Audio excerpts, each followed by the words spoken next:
On the 9th night of November, 1882, a rector named Aldous Fenn stood at the very edge of a Suffolk sea cliff with a lantern in his hand and watched, quite helplessly, as 100 years of his own churchyard slid down into the dark and was gone. He had been warned it would come. He had walked out that afternoon in the failing light, because a labourer had run up to the rectory to tell him a great crack had opened in the turf behind the last standing wall of All Saints, a crack you could put your arm into, and the tide was coming up hard on a north-east wind, and there was a taste of something in the air that the old men of the town knew and did not like. And I will tell you now, before we go one step further down toward that water together, what became of the notebook Aldous Fenn kept through the 40 years he served that dying parish. It was locked in a diocesan chest for 61 years. When a young clerk finally lifted the lid of that chest in 1943, looking for deeds to a glebe field that no longer existed because it too was under the sea, he read the first pages by a window, and then he carried the book to a chair and read the rest without moving until it was dark. And then he went out and stood on the harbour wall of a little town that had once been a great one, and looked at the flat grey water, and understood for the first time in his life that he was standing on the roof of a city. Because out there, under the North Sea, a mile and more from the low crumbling shore of Suffolk, there is a town. A whole one, or the bones of one, with the stumps of 8 church towers, and the paved lines of streets, and the floors of houses where fires once burned and children were once put to bed, and a harbour that took the ships of half of Europe, all of it standing silent now under the green water, 60 feet down, in the dark and the cold and the slow drift of the weed. The people of England walked the beach above it, and sailed their little boats over it, and for the most part did not know, or half knew, and did not think, because it is an easier thing not to think about, that the ground itself is not to be trusted, and that whole cities can be lent to us for a while and then quietly taken back. So settle yourself in, and let the lamp burn low, because this is a long story and a slow one, and it wants telling the way the sea itself works, patiently, one wave and one winter at a time, taking almost nothing on any single night, and everything at last. My own great-grandfather was a herring man out of Lowestoft, a few miles up that same low coast, before his boys took ship for Canada, as so many East Anglian families did in the hard years, and he used to say, my grandmother told me, that a man born within sound of the North Sea never quite believes in solid ground again. If your people came from these islands, from any of the old coast towns that the water has been nibbling at since before there were books to write it in, then this story is partly yours as well, and I will hand it to you the way such things were handed to me, slowly and by the fire, and with no hurry at all to reach the end. Now, to understand what Aldous Fenn spent his life mapping, and why the church he served came in the end to have its Sunday services in a shed, you must first understand the peculiar and terrible way this coast is made, because there is no shore in Britain that is being eaten quite so fast. The whole of that low Suffolk edge is not rock at all, not proper rock, not the hard grey stone that a castle can trust. It is a soft thing, a bank of sand and clay and crumbling brown crag, laid down in ages long before there were men, heaped up loose and never truly set. And the North Sea, which is a cold and patient and enormously strong body of water, leans its whole weight against that soft edge with every tide, and has done, without one night off. For 10,000 years. On a calm day it takes nothing. You could stand on the cliff and swear the land was as fixed as anything in the world. But the sea does not do its work on calm days. It waits. It saves itself up. And then a great storm comes out of the northeast, when the tide is already full, and the wind drives the water higher still, and in a single night, in a few hours of dark and roaring, the sea will reach in under the soft foot of the cliff, and scoop and undermine, and a whole slice of England, an acre, 2 acres, with its hedges and its gravestones, and sometimes its houses still standing on it, will lean out over the water, and hang a moment, and go down. And in the morning the men walk out, and the cliff is somewhere it was not the day before. and the sea is a little nearer the church door. And everyone knows, without saying it, that the church door will lose. That is the coast we are going down to tonight, and the town we are going to find. Out there, under the water, was not some poor huddle of fishermen's huts that nobody would miss. That is the thing you must hold on to through all the quiet hours of this telling, because it is the heart of the whole matter. The town under that sea was, for a few hundred years, one of the greatest cities in England. Its name was Dunwich. Say it slowly. Dunwich. It has a soft ending, the way the old East Anglian names do, and when you have sat with this story a while you may find it a hard name to say without a small ache in it, because there is a great deal of England gone into the making of that soft sound, and then gone again under the water. I want you to picture it now, at the very height of its wealth and its noise, 700 years ago and more, in the days of the early kings after the Conqueror, because we will not stay in the bright part of the story long. And I would like you to have seen the town alive before we watch the sea take it, the way you would want to have known a person young before you sat with them old. Come up over the low green rise from the landward side on a summer evening in, let us say, the year 1220, and look down.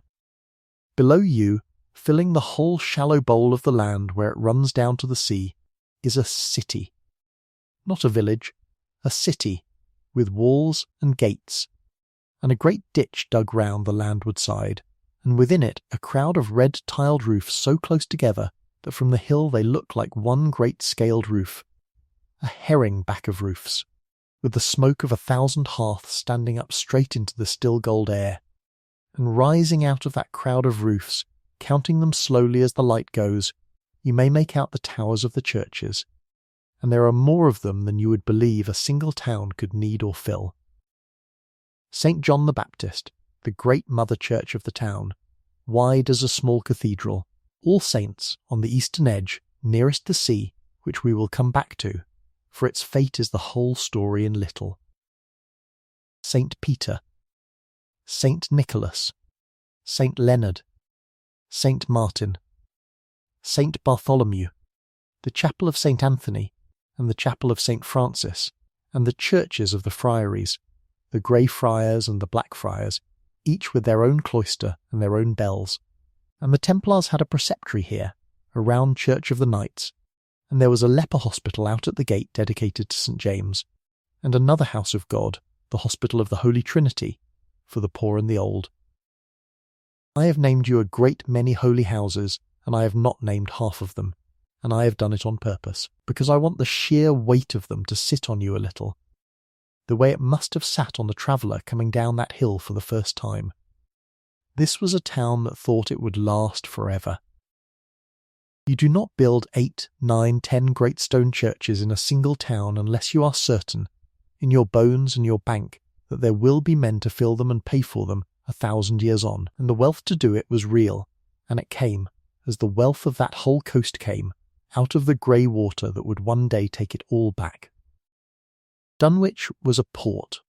It was at its height one of the chief ports of the whole kingdom, ranked in the old records among the greatest, spoken of in the same breath as London and as Norwich, sending its own members to the king's councils, keeping its own great seal, minting,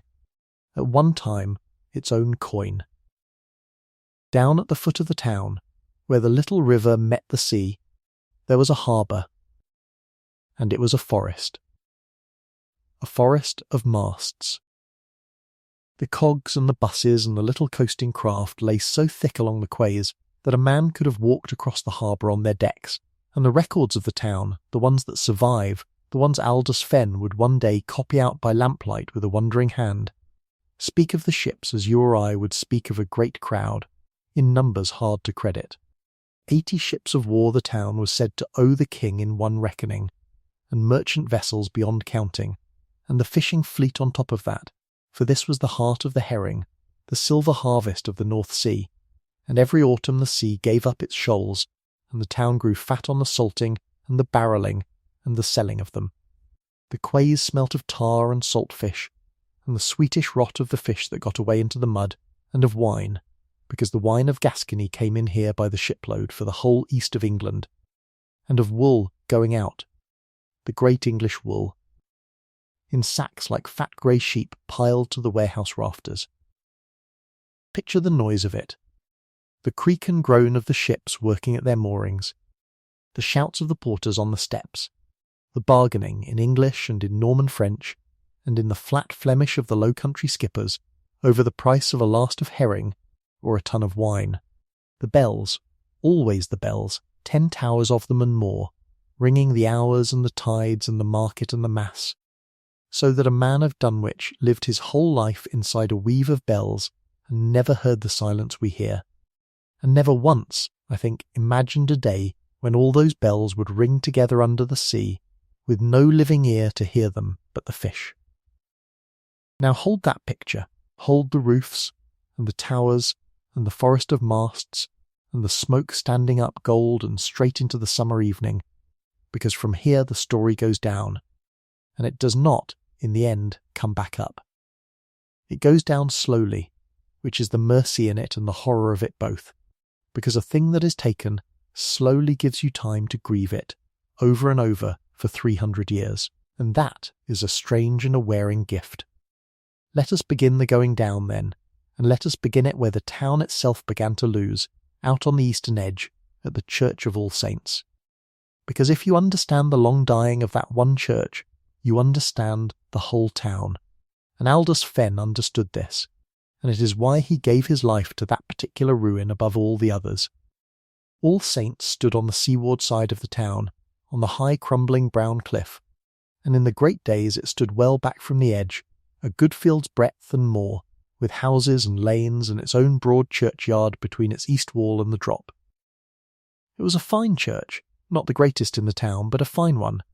a long nave and a square western tower of grey-napped flint. And it had been built, like all the rest, by men who were certain the sea would keep its distance forever, and for a long time the sea seemed content to. But the sea is not a thing that keeps bargains, because it never made one. It leaned, it waited. And the great storms came, as they always come to that coast.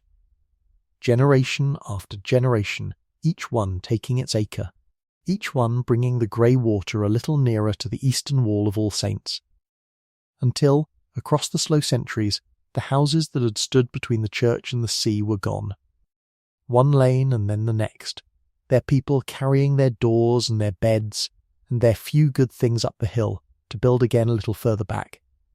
And then the churchyard itself began to go, the outer graves first, so that in every hard winter the men of the parish would walk out after a storm and find that the sea had opened the ground and taken the oldest dead back into itself,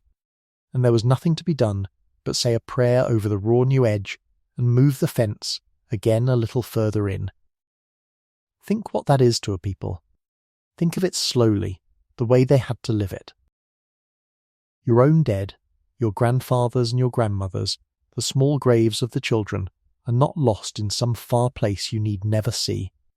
but are being taken, a few each winter, out of the very churchyard where you still worship,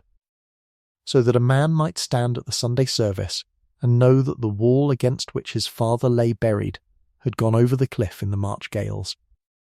and that his father's bones were somewhere down there now on the shingle, or out under the tide, and that his own turn to lie in that ground, if he lived and died in the town he was born in, was a turn that the sea might one day come and undo. They did not run.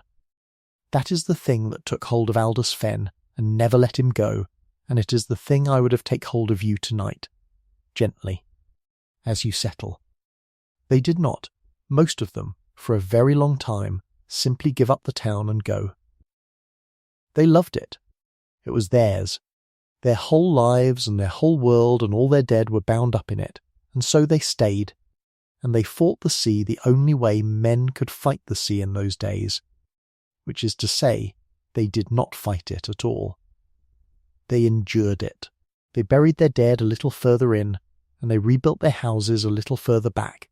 and they went on ringing the bells and salting the herring and christening the babies and burying the old, in the full and constant knowledge that the ground under their feet was being counted out from under them, like coins from a purse, and that the purse would empty. I want you to feel the courage of that, and the folly of it, and the great tenderness of it, because it is not a story of one dramatic night, though there were dramatic nights, and we will stand out in the worst of them together before this telling is done. It is mostly a story of ordinary people staying, for love,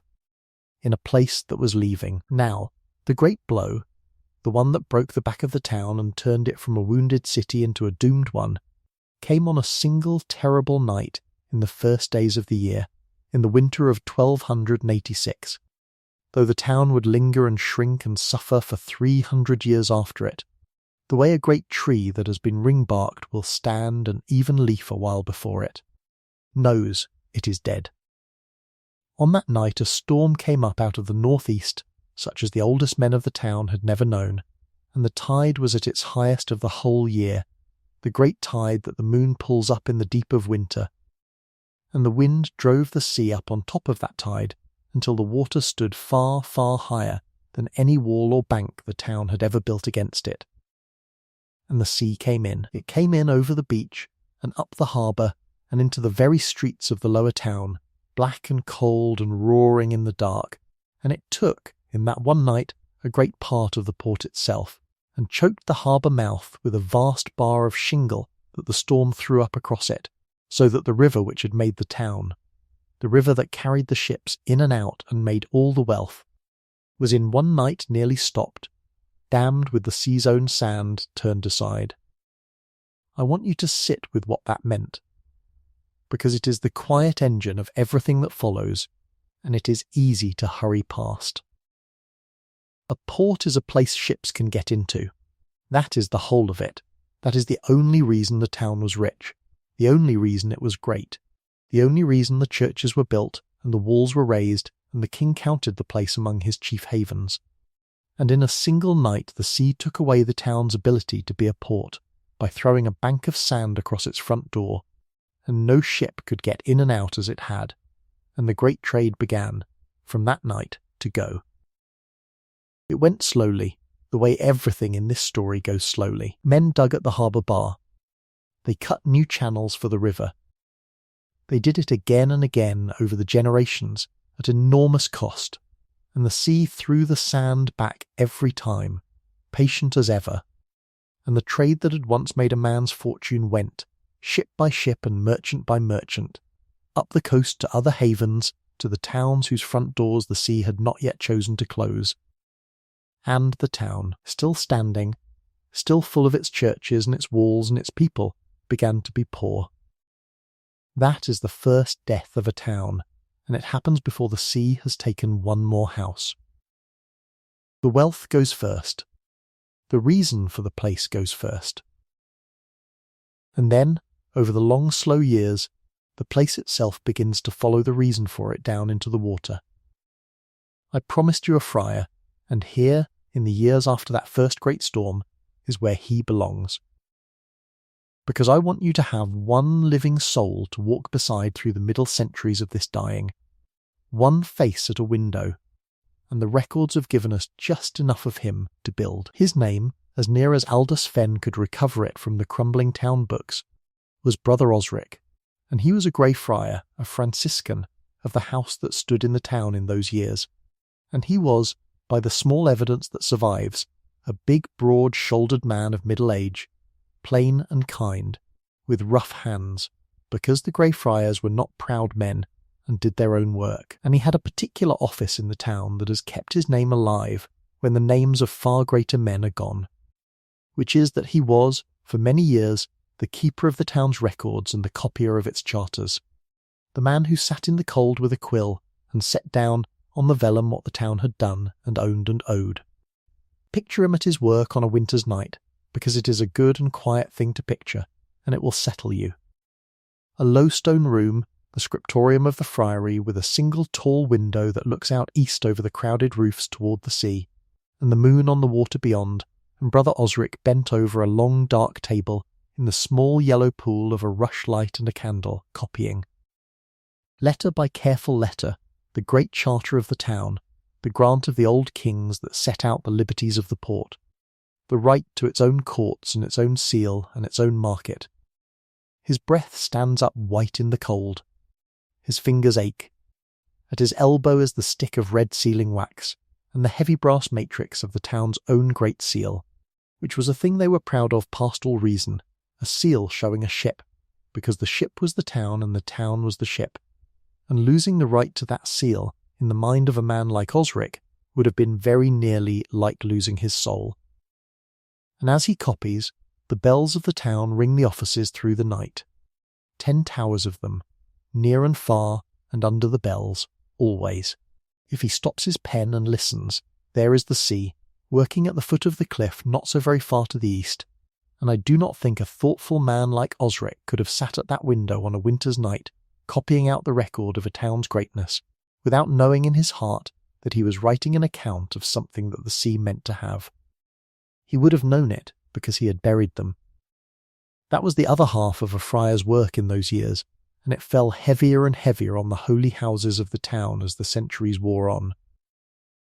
When the sea opened the churchyards, it was the friars and the priests who had to gather what the storm had disturbed, and rebury it, decently, further in, and say the office over it again. And I think there is no work in this whole long story sadder or more faithful than that, the burying of the same dead twice, and 3 times, and at last, in some cases, the giving up of them altogether to the tide, because there was nowhere left to move them to. Osric would have done that work. He would have gone out with the other brothers after a great storm, in the raw grey morning, down to the new edge of the cliff where a night's gale had taken another slice of the churchyard of All Saints, and he would have gathered, with his own rough, gentle hands, whatever the sea had opened, and carried it up the hill, and laid it again in ground that everyone knew, and did not say, would also, in its turn, in 20 years or 50, go the same way. This is the labour of that town across the middle centuries, and it is why I asked you to hold the picture of it in its greatness, the roofs and the towers and the forest of masts, because you must hold that against this, the friar in the grey morning gathering the bones of his grandfathers off the shingle, to understand what these people bore, quietly, for love of a place, for 300 years. And here is the small thing about Brother Osric that Aldous Fenn found in the records and could never afterward forget. The thing that made him, Fenn told a friend late in his life, first begin to think of the drowned town not as a curiosity of geology, but as a company of the dead who were owed something. In the accounts of the friary there is a note, in a hand that Fenn believed to be Osric's own, of a bell. A small bell. A handbell of bronze, not one of the great tower bells, but the little bell that a friar would carry before the sacrament through the streets, or ring at a burial, or toll for a passing soul. And beside the note of this bell there is a line, half worn away, that Fenn puzzled over for years, and at last read as an instruction that Osric seems to have left for whoever should keep the bell after him,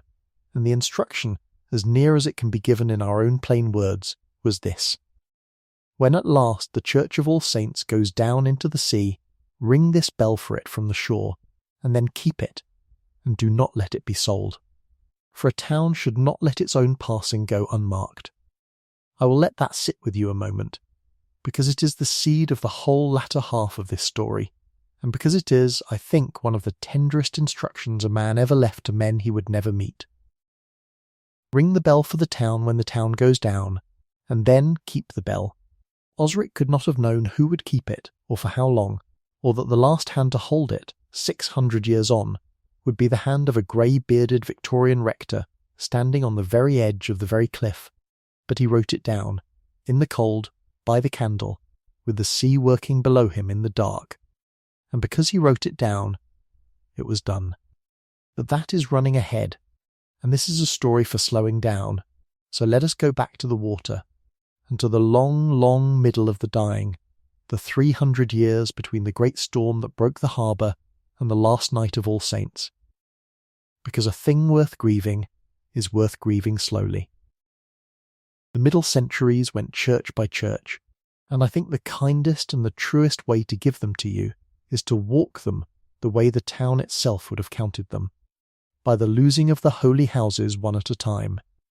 because that is how the people of the town measured the sea's advance, not in feet of cliff or acres of field,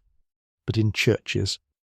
As long as a church still stood, its parish still had a heart. When a church went down, a whole quarter of the town knew that its own turn had come nearer, and the people of that lost parish would gather up and move in among the parishes that were left, a little more crowded, a little poorer, a little further from the sea, until the next church went, and they moved again. First to go, in the years not long after the great storm, was a chapel out on the very edge,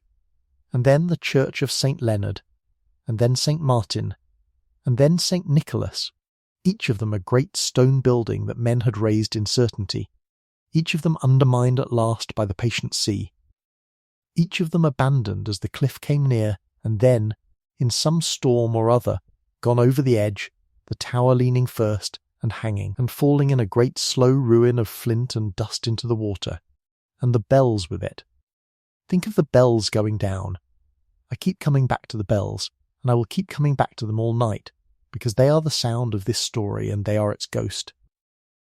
Each of those churches had its bells, cast in bronze at great cost, blessed and named, rung for every soul of the parish through all their lives, and when a church went over the cliff its bells went with it, down into the water, and the old people of that coast said, and say still, that on a quiet night, when the sea is calm and the wind is off the land,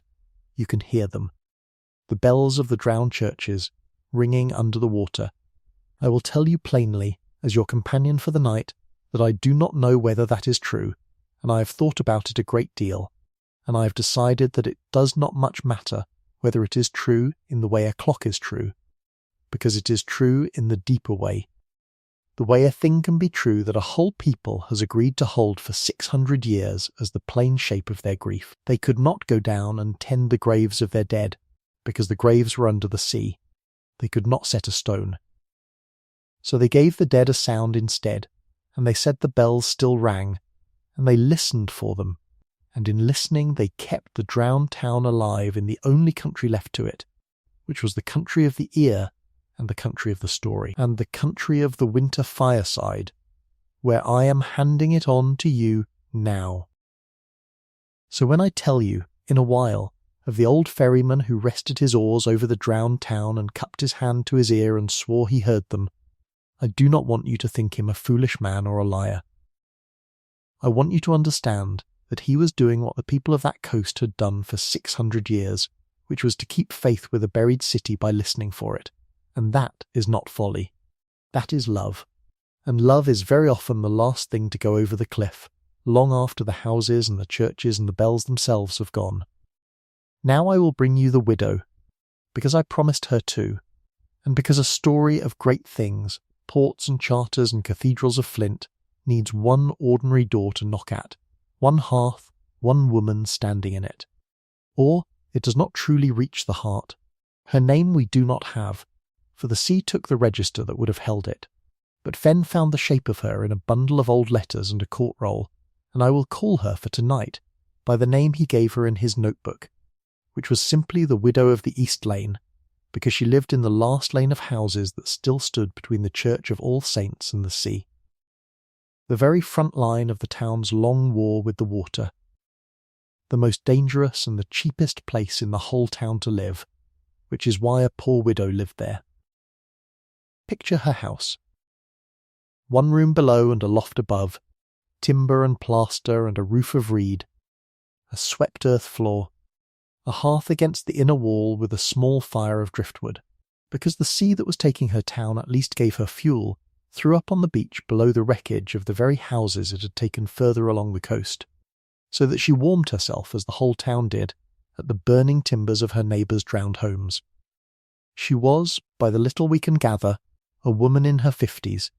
in a plain dark gown and a white linen wimple, a maker and mender of nets and sails, for that was the work a widow of a fishing town could get, and she had buried a husband, drowned at the Herring, and more than one child in the churchyard, whose outer wall was, by her time, only a few strides from her own back door. And here is the thing about the widow of the East Lane that I want you to carry, the thing that is the whole spirit of the town in one small body. She would not move. The town by her day was full of empty houses further in, good houses, dry and safe, left by families who had gone up the coast to the towns that still had trade, and she could have had one for the asking, for next to nothing, and been a field's breadth further from the sea. And she would not go, not out of foolishness. She knew none better what the sea meant to do. She had watched it do it to the lane in front of hers, and the lane before that. She stayed because everything she had ever loved was in that ground, her husband in the churchyard, her children in the churchyard. Her whole life laid down in that one place, and she had decided, in the deep quiet way that such people decide such things, that she would keep faith with her dead by staying near them until the sea came for her too, and that when it came she would go down with the last of the town and not before.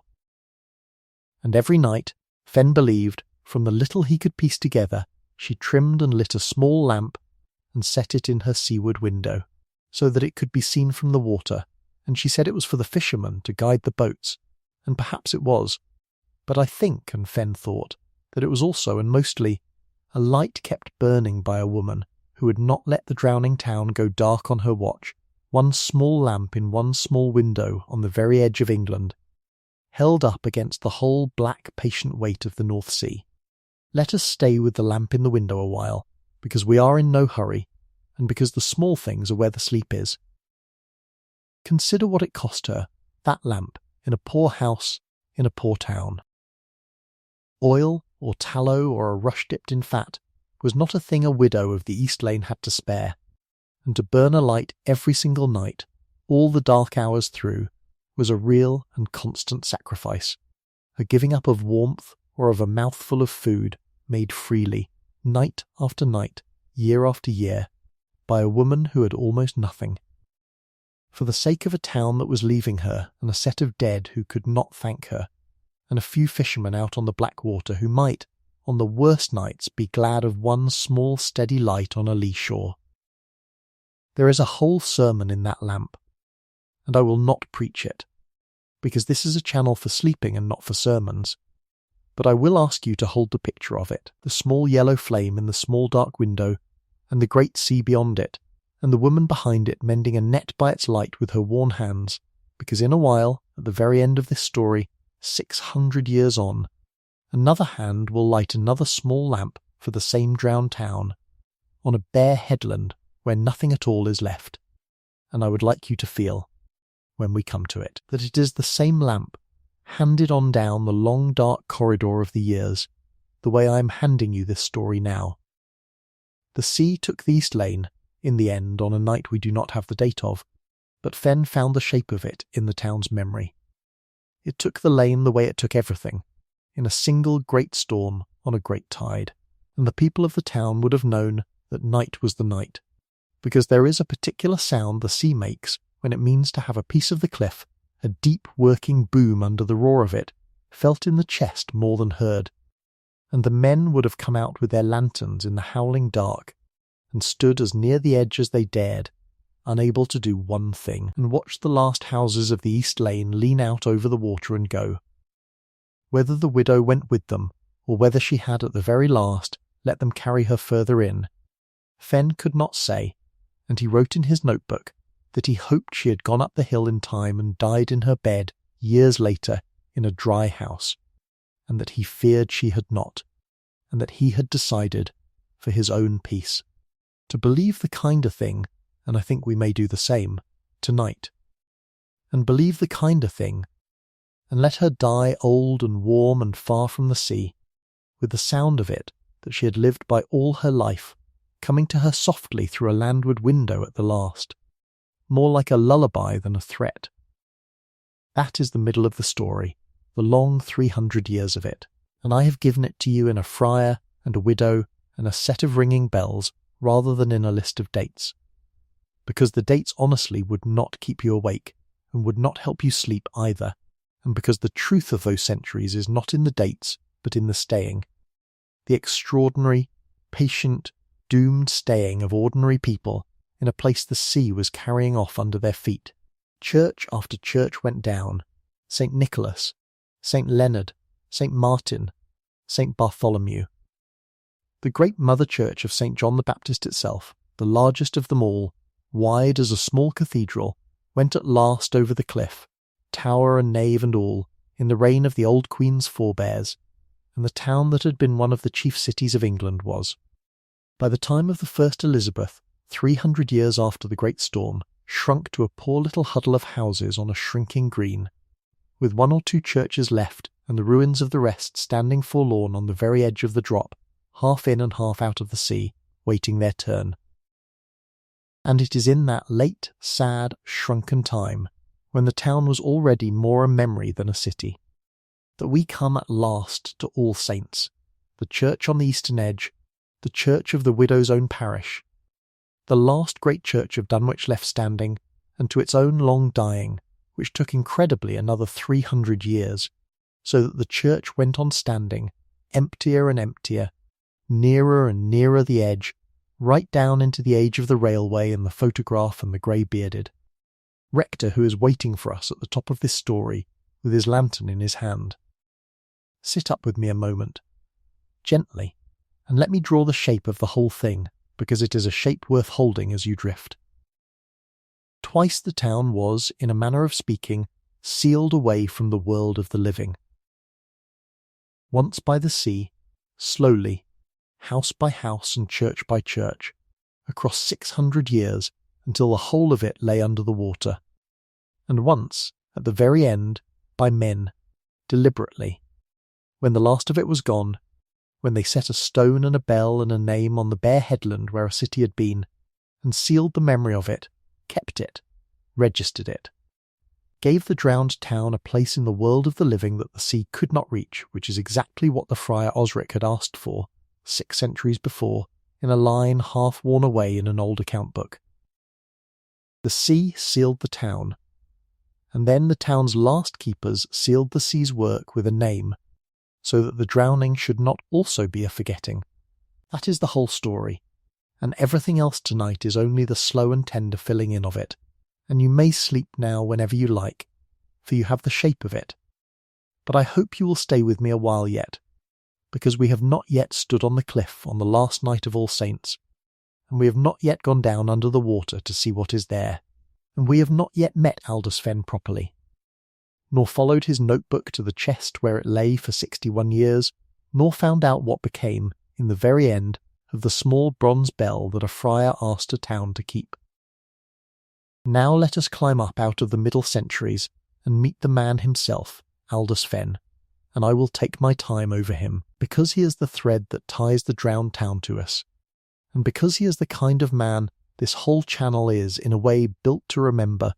the quiet keeper who gives his one short life to something that will outlast him and never thank him. He came to the parish, or what was left of it, as a young man, in the middle years of the old Queen's reign, and he came, I think it fair to say, disappointed. He was a scholar by temper, a careful, bookish, gentle man, and he had hoped for a comfortable living in some rich green inland parish with a full church and a good library, and instead the bishop, for reasons Fenn never fully understood and half suspected were unkind, sent him out to the very edge of England, to a parish that was mostly under the sea, to a town that had been one of the greatest in the kingdom, and was now a village of a few hundred souls on a crumbling shore, with one poor church and the sea coming for that. He wrote in his first year, in the notebook, a line that a young disappointed man might write, that he had been sent to bury a place, not to serve one, and then something happened to him, slowly, the way the important things happen in this story, and it happened, I believe, on the cliff, standing where the churchyard ended in raw air, looking down at the shingle where the bones of a great city lay scattered under the tide. And the thing that happened to him was that he fell in love. Not with a person, with the drowned town, with its enormity and its patience and its grief, with the 8 lost churches and the forest of vanished masts, and the widow's lamp in the window and the friar's line about the bell, with the whole vast quiet fact of a city given back to the sea, an acre at a time across 600 years, and with the people, above all with the ordinary staying people, who had borne it, and from that falling in love, which no one witnessed and which he could barely have put into words, came the work of his life, which was this. He decided that if he could not save the town, and no man could, and if he could not raise it, and no man could, then he would at the very least know it, completely, and set down what he knew, so that when the last stone of the last church went over the cliff, the town would not also go out of the memory of the living, but would have one man at least, who had held the whole of it in his mind, and written it fair. So he read. He got out the old town books, the ones that survived, the crumbling account rolls and court rolls and the copies of the charters, some of them, he came to believe, in the very hand of Brother Osric the friar, and he taught himself the old crabbed Latin and the old crabbed law French and the old crabbed English, sitting up by lamplight in the cold rectory on the cliff with the sea working below, him just as Osric's sea had worked below Osric, 600 years apart at the same window over the same water, and he copied it all out, fair into the notebook, name by name and church by church and storm by storm, until he had, in that one book, more of the drowned town gathered in one place than had existed anywhere since the town itself went down. And he did more than read. He walked the beach every day, in every weather, for 40 years. He learned the drowned town with his feet and his eyes as well as with his books, because the sea, which had taken the town, would now and then, at a very low tide after a great storm, give a little of it back for an hour, uncover on the wet sand the base of a pillar, a stretch of paved floor, a scatter of the small glazed tiles that had floored a church, the stump of a wall, and Fenn learned to read these the way a man reads a face he has known all his life, and to fix them, to measure from the fixed points on the shore out to the drowned points on the sand, and to build up, year by year, tide by tide, a map of a town that no living eye had seen whole for centuries. He would kneel on the cold wet sand with the tide turning, racing the water, sketching a doorway that the sea had uncovered and would cover again within the hour, and might not uncover again for 20 years, and he would carry the sketch home soaked and frozen, and set it in its place on the great chart he was building, and slowly, across the decades, the drowned town rose again on paper in the cliff-top study of a lonely rector, street by street and church by church, the only whole image of it in the world. He was not alone in the work, quite, and I want to give you the young man too, because a story needs its youth beside its age, and because this one is a bright warm thread in a grey tale. There came to the parish, in Fenn's later years, a curate to assist him, a stout, cheerful young man in his 20s, plain and clever and short-sighted behind round spectacles, a fisherman's son from up the coast who had got himself an education by main force and a good heart, and his name, as Fenn set it down, was Josiah Mere. And where Fenn was grave and bookish and inward, Josiah Mere was practical and bold and full of the sea, for he had grown up in boats, and it was Josiah, more than the old rector, who first said the thing out loud that changed the last chapter of Fenn's life, which was, quite simply, why do we only read the drowned town off the sand when the tide chooses to show it? Why do we not go down and look? Now you must understand that in those years the going down under the water was a new and a marvellous and a frightening thing. There had come into use, on that very coast and in those very years, the diving dress, the great India rubber suit, and the round brass helmet with its little windows, and the air pumped down a hose from a boat on the surface by men turning a wheel, a contraption that let a man walk on the bottom of the sea and breathe,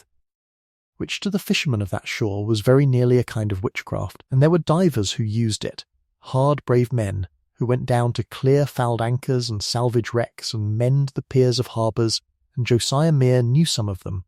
and Josiah Mere conceived the idea, and would not let it go,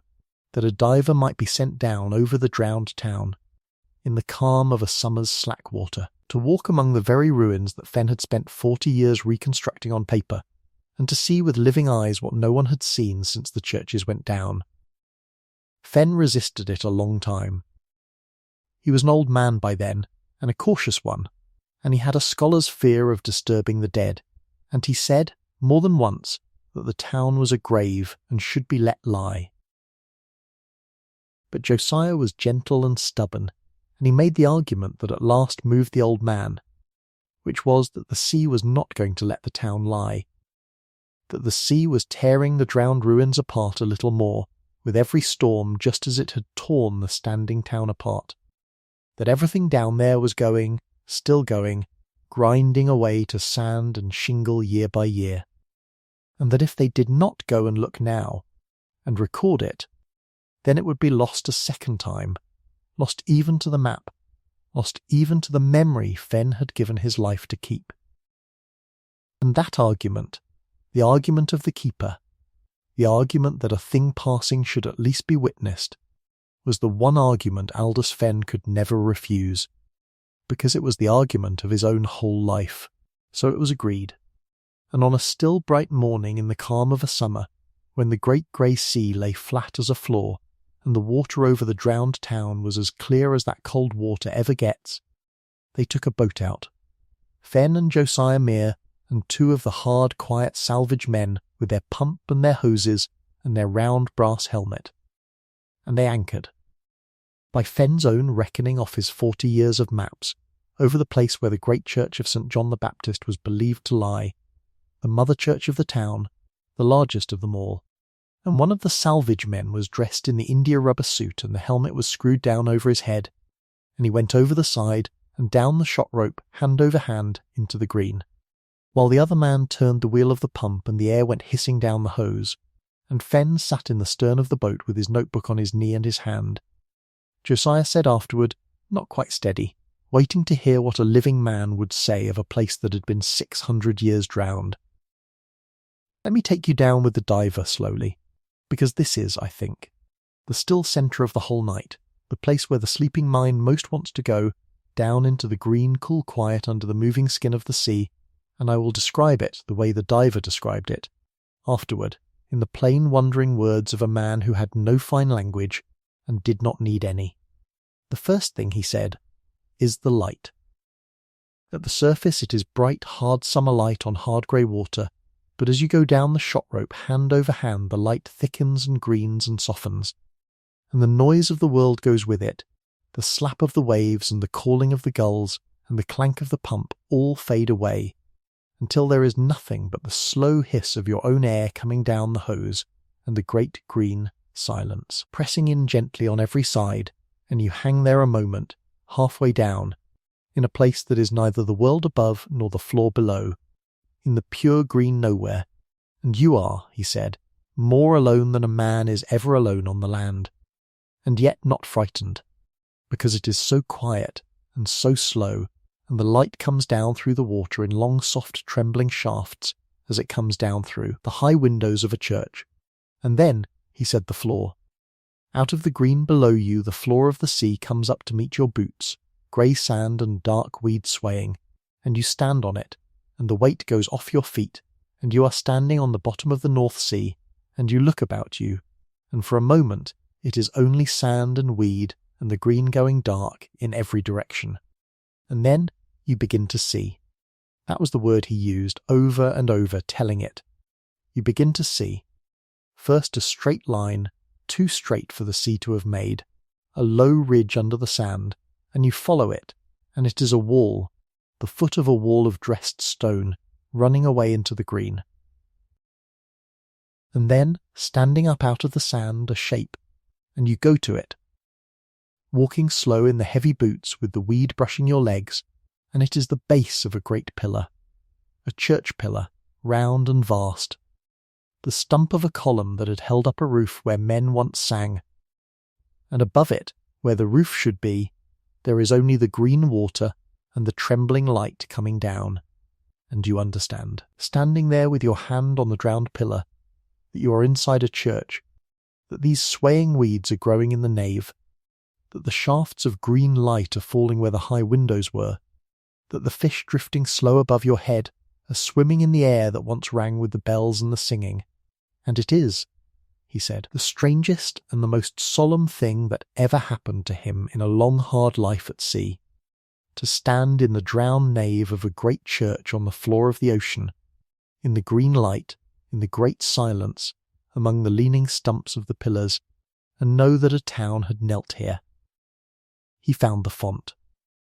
That was the thing that broke the old rector's composure when it was told to him in the boat, and it is the thing I will leave with you from the diving,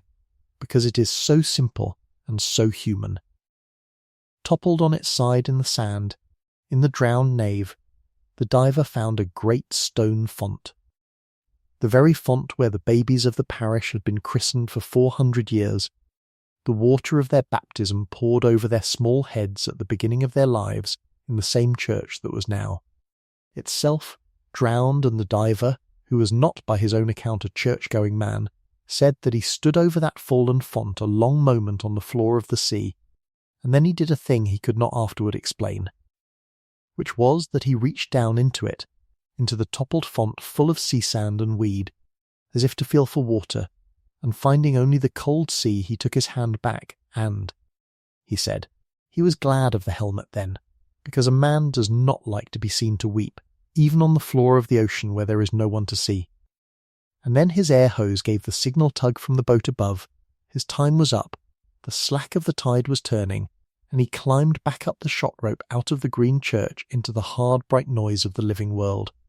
And they lifted him in over the side and unscrewed the great helmet, and the first thing the old rector Aldous Fenn said to him, Josiah told it, was not a question about pillars or walls or the plan of the church. The first thing Fenn said, leaning forward with his grey beard and his wet eyes, was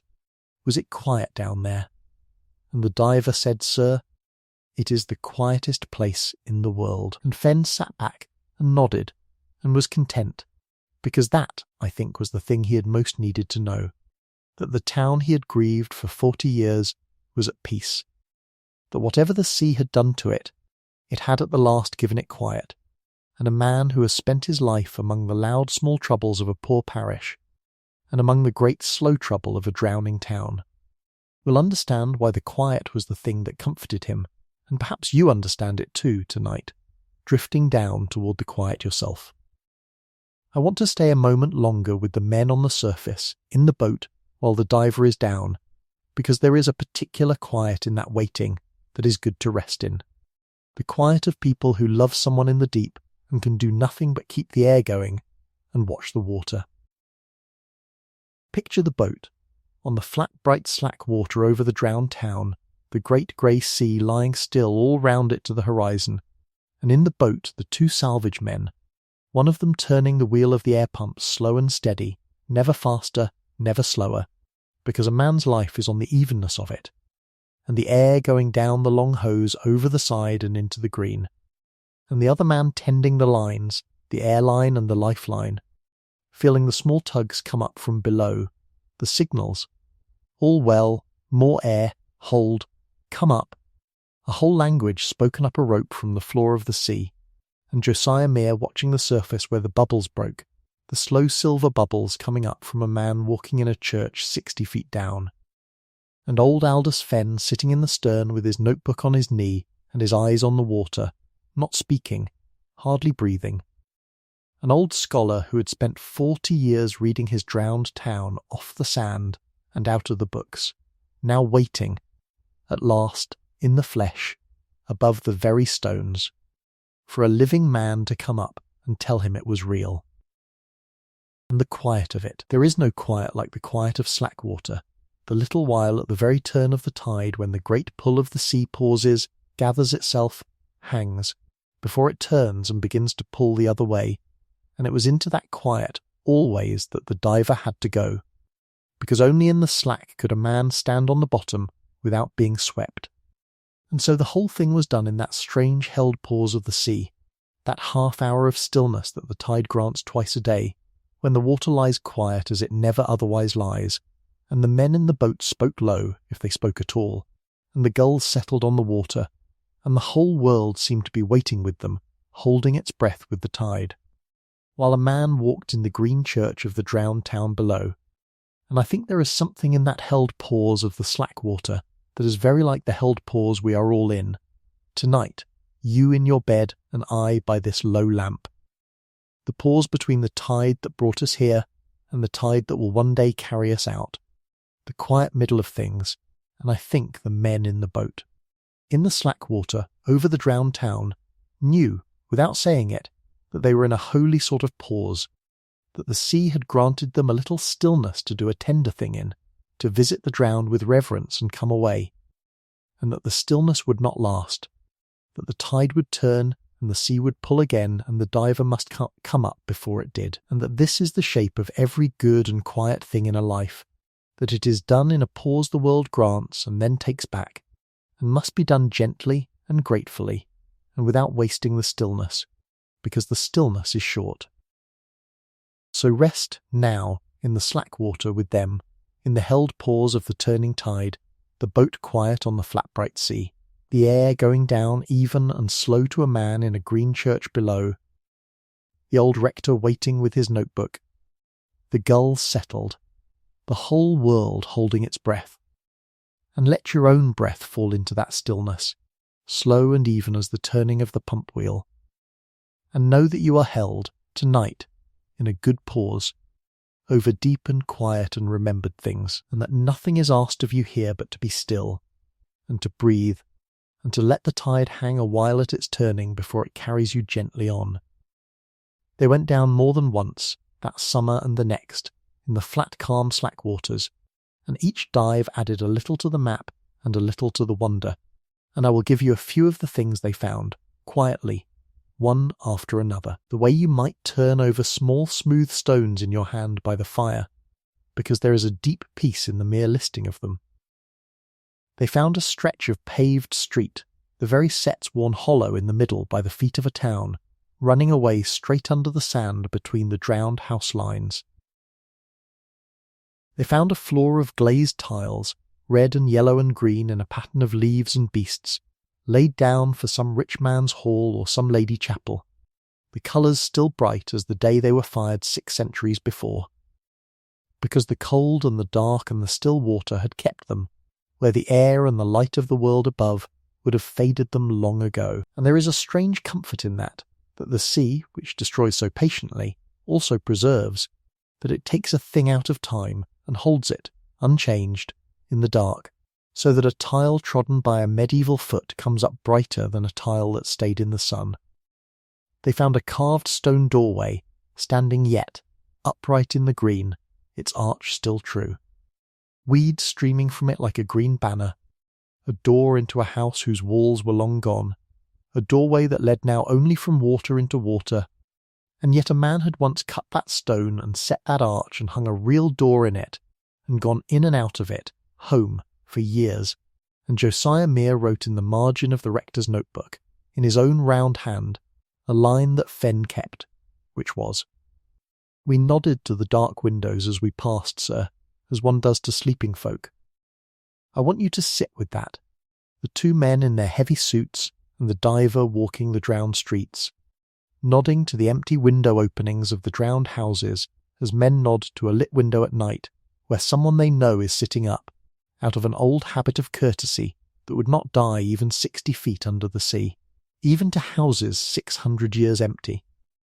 That is the whole tenderness of these 2, the old rector and the young curate, and of the hard salvage men who came to feel it too, that they went down to the drowned town not as robbers, not as gawpers, but as visitors, as neighbours calling on the dead, hats off in the green light, nodding to the dark windows, and I do not think the town, if a town can be said to feel such things, was ill used by them, and I think that matters, and I think it is why the thing came out as it did in the end.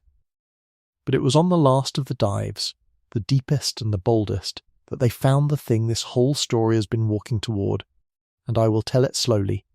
because you have earned the slowness of it, and because it is the still heart within the still heart,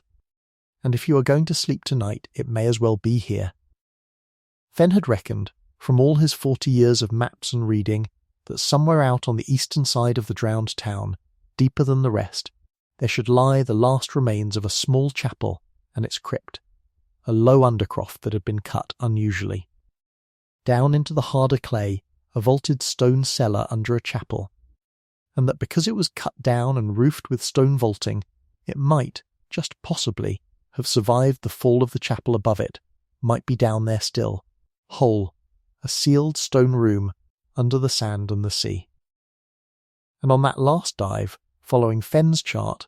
the diver found it. He found, in the green gloom, a low mound in the seabed, and clearing the weed and the sand from one edge of it with his heavy-gloved hands, he found dressed stone and an arch, and below the arch a dark opening, a way down. A stair of a few worn steps going down into blackness under the mound, and he stood at the top of it, on the floor of the sea. At the mouth of a stair going down into a sealed stone room 600 years drowned, and he did. He said afterward, hesitate, because there are places a man's body tells him not to go even when his mind is willing, and this was one, a black hole under the sea, under the sand, under 6 centuries, and he stood at the top of it in the green light with his lantern, for they had a lantern of a kind, a lamp that would burn under water, and he lifted it, and he went down. Down the few worn steps, into the crypt, into the one dry-seeming dark place under all that water. The diver went, and the lamp went with him, and what it showed him he told only once, all the way through, to the old rector in the boat, and Fenn wrote it down that same night, and it is from Fenn's notebook, 61 years in a chest, that I am able to hand it to you now. The crypt had held, that was the marvel of it, and the reason for everything that followed. The stone vaulting, cut down into the harder clay and roofed with a low round arch of dressed stone, had held against the fall of the chapel above it and against the 600 years of the sea's weight, and inside it, in the still trapped water, in the beam of the diver's lamp, was a room, a low, small, vaulted stone room, its floor thick with the soft silt of centuries, and along one wall. Where they had been laid were the coffins, not many. A handful of stone coffins and the shapes of others, the coffins of whatever men or women of the town had been thought worthy, in the last days, of burial in that deep dry crypt, rather than in the churchyard the sea was taking, and they lay there, undisturbed, in the silt, in the dark, in the still water, 600 years. And the diver stood among them with his lamp, and took off nothing, and touched nothing, and only, he said, stood, and let the lamp move slowly over them, the way you would move a candle over sleeping children to count them, and be sure they were all there and at peace. And it was as the lamp came round the far end of the little room that it found the bell. Laid on its side in the silt, against the end wall of the crypt, was a bell. Not one of the great tower bells, those were all long scattered on the seabed or ground to nothing by the storms, but a small bell, a handbell of bronze, gone green and dark with the centuries but whole, unbroken, laid down carefully on its side as a thing is laid that someone meant to be found, and around its shoulder. The diver said, when he brought the lamp close and rubbed with his glove at the green crust, there were letters,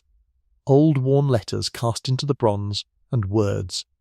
He could not read them, down there, in the green murk, an unlettered man in a brass helmet, 600 years under the sea. But he was a careful man, and he understood that this was the thing the old rector would most want in all the world, and so he did the one bold and tender thing that makes the end of this story possible. He gathered the small bell up out of the silt, gently, into the crook of his arm, the way you would gather up a sleeping child, and he carried it back up the worn stair and out of the crypt, and across the drowned floor of the sea, and up the shot rope hand over hand and one arm full, up out of the green and the great silence into the hard bright living world, and they lifted him in over the side, helmet and diver and bell together, and set the small green bronze bell, streaming and dark, in the bottom of the boat. And the old rector Aldous Fenn looked at it, and did not for a moment speak, and then he got down, an old man in his heavy coat, and knelt in the bilge of the boat beside the bell, and with his own handkerchief and his own careful scholar's fingers he began, very gently, to clean the green crust of 6 centuries from the letters cast around its shoulder, out there on the flat bright sea, while the salvage men and Josiah Mear watched and said nothing, and the letters came clear under his fingers one by one, and they were Latin and old and worn, but Fenn had spent 40 years learning to read exactly such letters by lamplight, and he read them, out loud, in the boat, on the sea, above the drowned town, and I will tell you in a moment what they said. But not yet, because a thing worth 600 years of waiting is worth another minute of it. and because you are nearly asleep now, and I want you to hear the words at just the right depth of the dark. But before I give you the words on the bell, I owe you the night we began with, the 9th of November, 1882, the last night of All Saints, because that night came before the diving, and it is the night that made an old scholar of the drowned town into a man who would kneel in a boat and weep over a bell, and you should have it in its place. For understand, all the years that Fenn read his books and walked his beach and drew his map, there was still one church left standing above the water. All Saints. The last of the 8, the church on the eastern edge, the widow's own church, had stood on, emptier every decade, nearer the edge every winter, until by Fenn's time it was a ruin more than a church, unroofed at one end, its eastern wall gone, its churchyard half over the cliff, no longer used for service. For the few hundred souls of the town worship now in a small new church safely, inland, but All Saints still stood, the last visible bone of the great drowned city, its square western tower of grey flint rising on the very lip of the crumbling cliff, a landmark for the ships, a grave marker for a town. And Aldous Fenn loved it, I think, more than he loved anything on this earth, because it was the one piece of the drowned town a man could still walk up to and lay his hand on,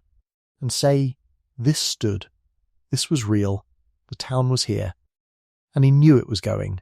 Every man in the parish knew it was going. Each winter the cliff came nearer the tower, and each winter Fenn would pace the ground between the tower and the edge and measure it, so many feet, and write it down, so many feet less than last year, counting the tower's life away in the width of a shrinking field. And he knew, that autumn of 1882, that it was close, that a great storm on a great tide would do it, and when the labourer came running up to the rectory in the failing afternoon of the 9th of November, to say a crack had opened behind the tower and the sea was coming up hard on a north-east wind, Fenn knew, before he had his coat on, that it was the night. He went down to it. Of course he went down to it. He took his lantern and he went out along the cliff in the rising gale, into the spray and the dark, to stand with his church at its ending, because that was the whole of the man,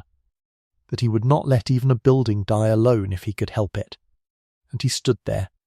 a good way back from the crack, for he was careful even in his grief. And he watched, through the roaring dark, by the light of his own lantern and the last grey light off the sea, the last of All Saints go into the water. It did not go all at once. That is the thing he wrote, the thing that stayed with him. It went the way the whole town had gone, slowly, terribly, with time to grieve it. First the churchyard behind the tower, the crack widening in the turf, and a slice of ground with the last leaning gravestones on it leaning further, and hanging, and going down in a slow roar of earth and stone into the boiling white water below. And then the ground at the very foot of the tower going, undermined, scooped out by the sea reaching in beneath it in the dark, so that the great square tower of grey flint, that had stood 600 years and more, stood now on nothing, on air, on the memory of ground, and Fenn held his breath and his lantern, and watched it, and it leaned slowly toward the sea. 600 years of flint and mortar, the last standing stone of the greatest drowned city in England, leaning out, in the dark, over the water that had taken all the rest. And then, without haste, almost without sound under the greater sound of the storm, it went, the whole tower, down the cliff and into the sea, and threw up a great pale ghost of spray into the dark that the wind tore away at once. And then there was nothing where All Saints had stood for 600 years but the raw new edge of the cliff, and the roaring water, and an old man with a lantern, alone, in the gale, weeping, for a building, and for a town, and for a widow's lamp, and for a friar's bell,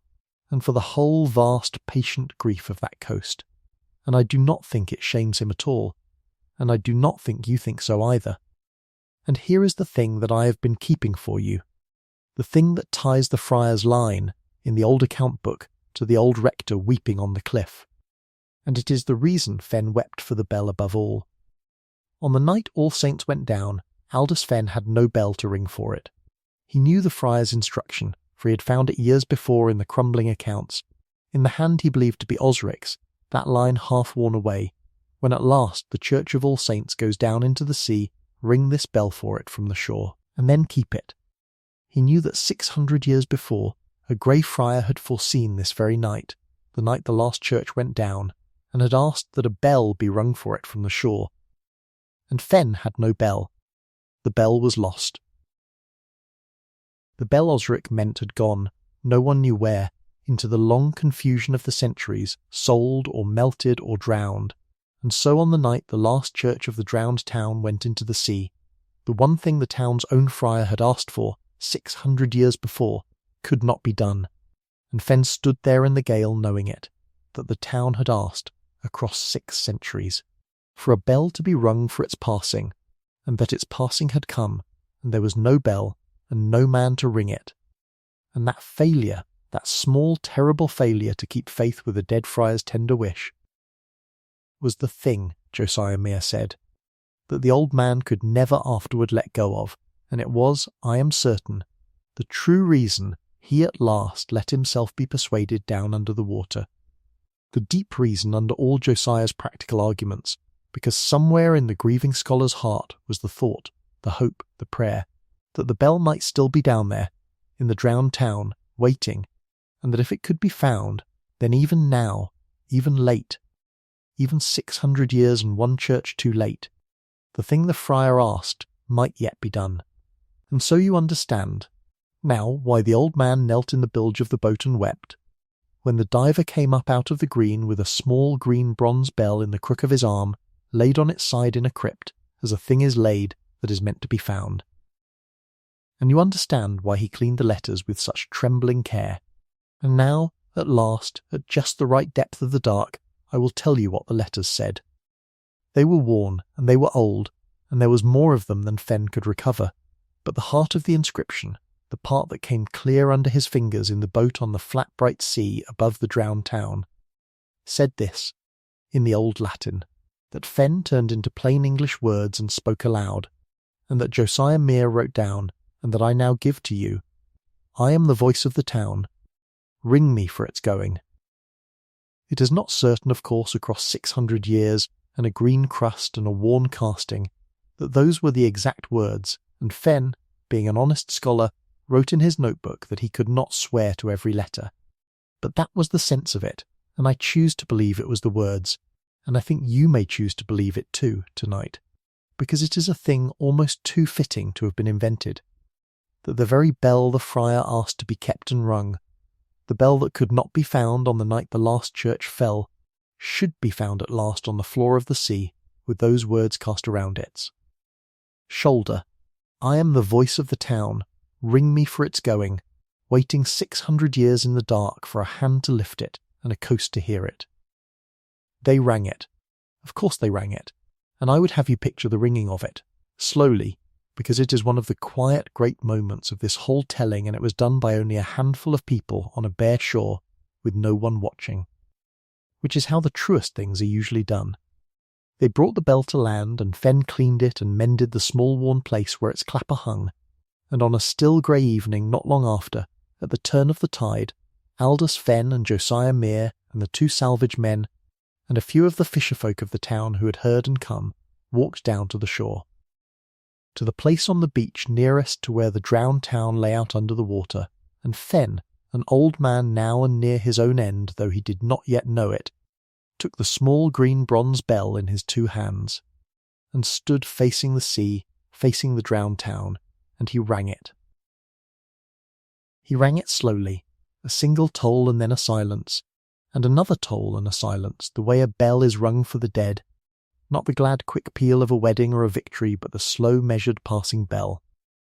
1 stroke for the going of a soul, and he rang it out over the flat grey water, for the whole town, for St. John and All Saints, and St. Peter and St. Nicholas and St. Leonard and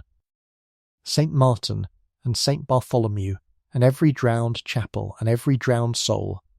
for the friar Osric who asked for it, and the widow of the East Lane who kept her lamp, and the diver's toppled font, and the babies christened in it, and the herring men lost at sea, and the whole 600 years of ordinary staying people who had gone down with their town. And the small bell that had been the voice of the town rang, at last, 600 years and a little more since it was cast for exactly this, out over the sea that had swallowed everything the bell had ever known, and the fisher folk on the beach took off their caps, and no one spoke, and when Fenn had rung the last slow toll, he let the bell go silent in his hands, and stood a long while looking out at the water, and then he said, to no one, to the sea, to the town, in the plain words Josiah wrote down, "There it is done. Thou art rung for. Sleep now." And that is the thing the friar asked for, done at last. And I think it is one of the most faithful things I know of in all the long history of these islands, that a wish left in a worn line in an old account book. When at last the Church of All Saints goes down, ring this bell for it, was kept across 600 years by men the friar never knew on a shore he would not have known, for a town that by then was only a memory under the water, and that the keeping of it cost them a great deal of trouble and gained them nothing at all in the world's terms, and they did it anyway, because it was owed, and because they were keepers, and because the sea, which takes everything, cannot take a thing that has been given freely and remembered on purpose. Now let me bring you the ferryman, because he belongs here, after the ringing, and because he is the proof that the bell's voice, once given back to the coast, did not go silent again. He was an old man of the town in Fenn's later years and after, a ferryman and a longshore fisherman, a man of 70 or more with a weathered face and a heavy oiled coat. And he had known the town all his life and his father before him, back into the memory of All Saints still standing, and he was, everyone agreed, the last man who truly still listened for the bells. On a calm evening, in the flat still weather when the sea lay like pewter and the wind was off the land, he would take his little clinker-built boat out over the drowned town, out to the place Fenn had mapped where the churches lay, and he would ship his oars and rest them, and sit quite still in the boat on the still water in the last of the light, and cup his hand to his ear and listen, down into the sea. And he swore, to his dying day, that he heard them, the bells of the drowned churches ringing under the water, faint and far and slow, coming up through the sea to a man who knew how to be quiet enough to hear. Some laughed at him, the way people always laugh at such men, and said it was the water working in the drowned stones, or the tide over the shingle, or an old man's fancy. And perhaps it was, but Fenn did not laugh at him, and Josiah Mere did not, and I do not, and I will tell you the reason, the same reason I gave you long ago at the start of the night. The ferryman was keeping faith with the town by listening for it. That is what the listening was. It was love, kept up, out of habit and out of duty, long after the thing it loved had gone under the water, and whether the bells rang in the sea or only in the old man's faithful ear does not, in the end, change what the listening was, which was a kind of tending, a visiting of the drowned, a refusal to let the town go wholly silent while there was one man left who would take his boat out on a calm evening and sit still and listen for it. And when that ferryman died, others took it up, a few, quietly. And there are men on that coast to this day who will tell you, if you catch them in the right mood on a still evening, that on the calm nights, with the wind off the land, if you are quiet, you can hear the bells of the drowned town ringing under the sea. And I hope, when your turn comes to be old and to sit by some still water in the last of the light, that you will remember the ferryman, and be quiet, and listen, because the world is full of drowned bells for those who will trouble to be still enough to hear them. Aldous Fenn did not live very long after the ringing of the bell, and I think, in a way that is not sad, that he did not need to. A man who has spent 40 years on one great faithful task, and has, near the end, been given by the sea the very thing he most wanted, the bell to keep the friar's word with, does not have a great deal left that he needs to do, and Fenn seems to have known it. He put his affairs in order in the last year. Quietly, he finished the fair copy of his great map. The whole drowned town raised again on paper as completely as one man's life could raise it. Every church and street and the crypt and the place of the bell all set down true. And he wrote up his notebook, the long record of everything, the reading and the walking and the diving and the finding of the crypt and the words on the bell and the ringing of it on the shore. All of it in his careful scholar's hand. 40 years of a drowned town gathered into one calf-bound book. And then he did a thing that puzzled everyone who knew of it, and that shaped the last part of this story. He did not publish it. He did not send it to the learned societies, or print it, or make any noise in the world about the marvels he had found, though he easily could have, and though other men in his place would have made a small fame of it. Instead he had the notebook, and the great map, and the small bronze bell itself placed together in the diocesan chest, the strong iron-bound chest, where the deeds and registers of the churches were kept, and he left an instruction with it. And the instruction was, in its way, the very echo of the friar's own.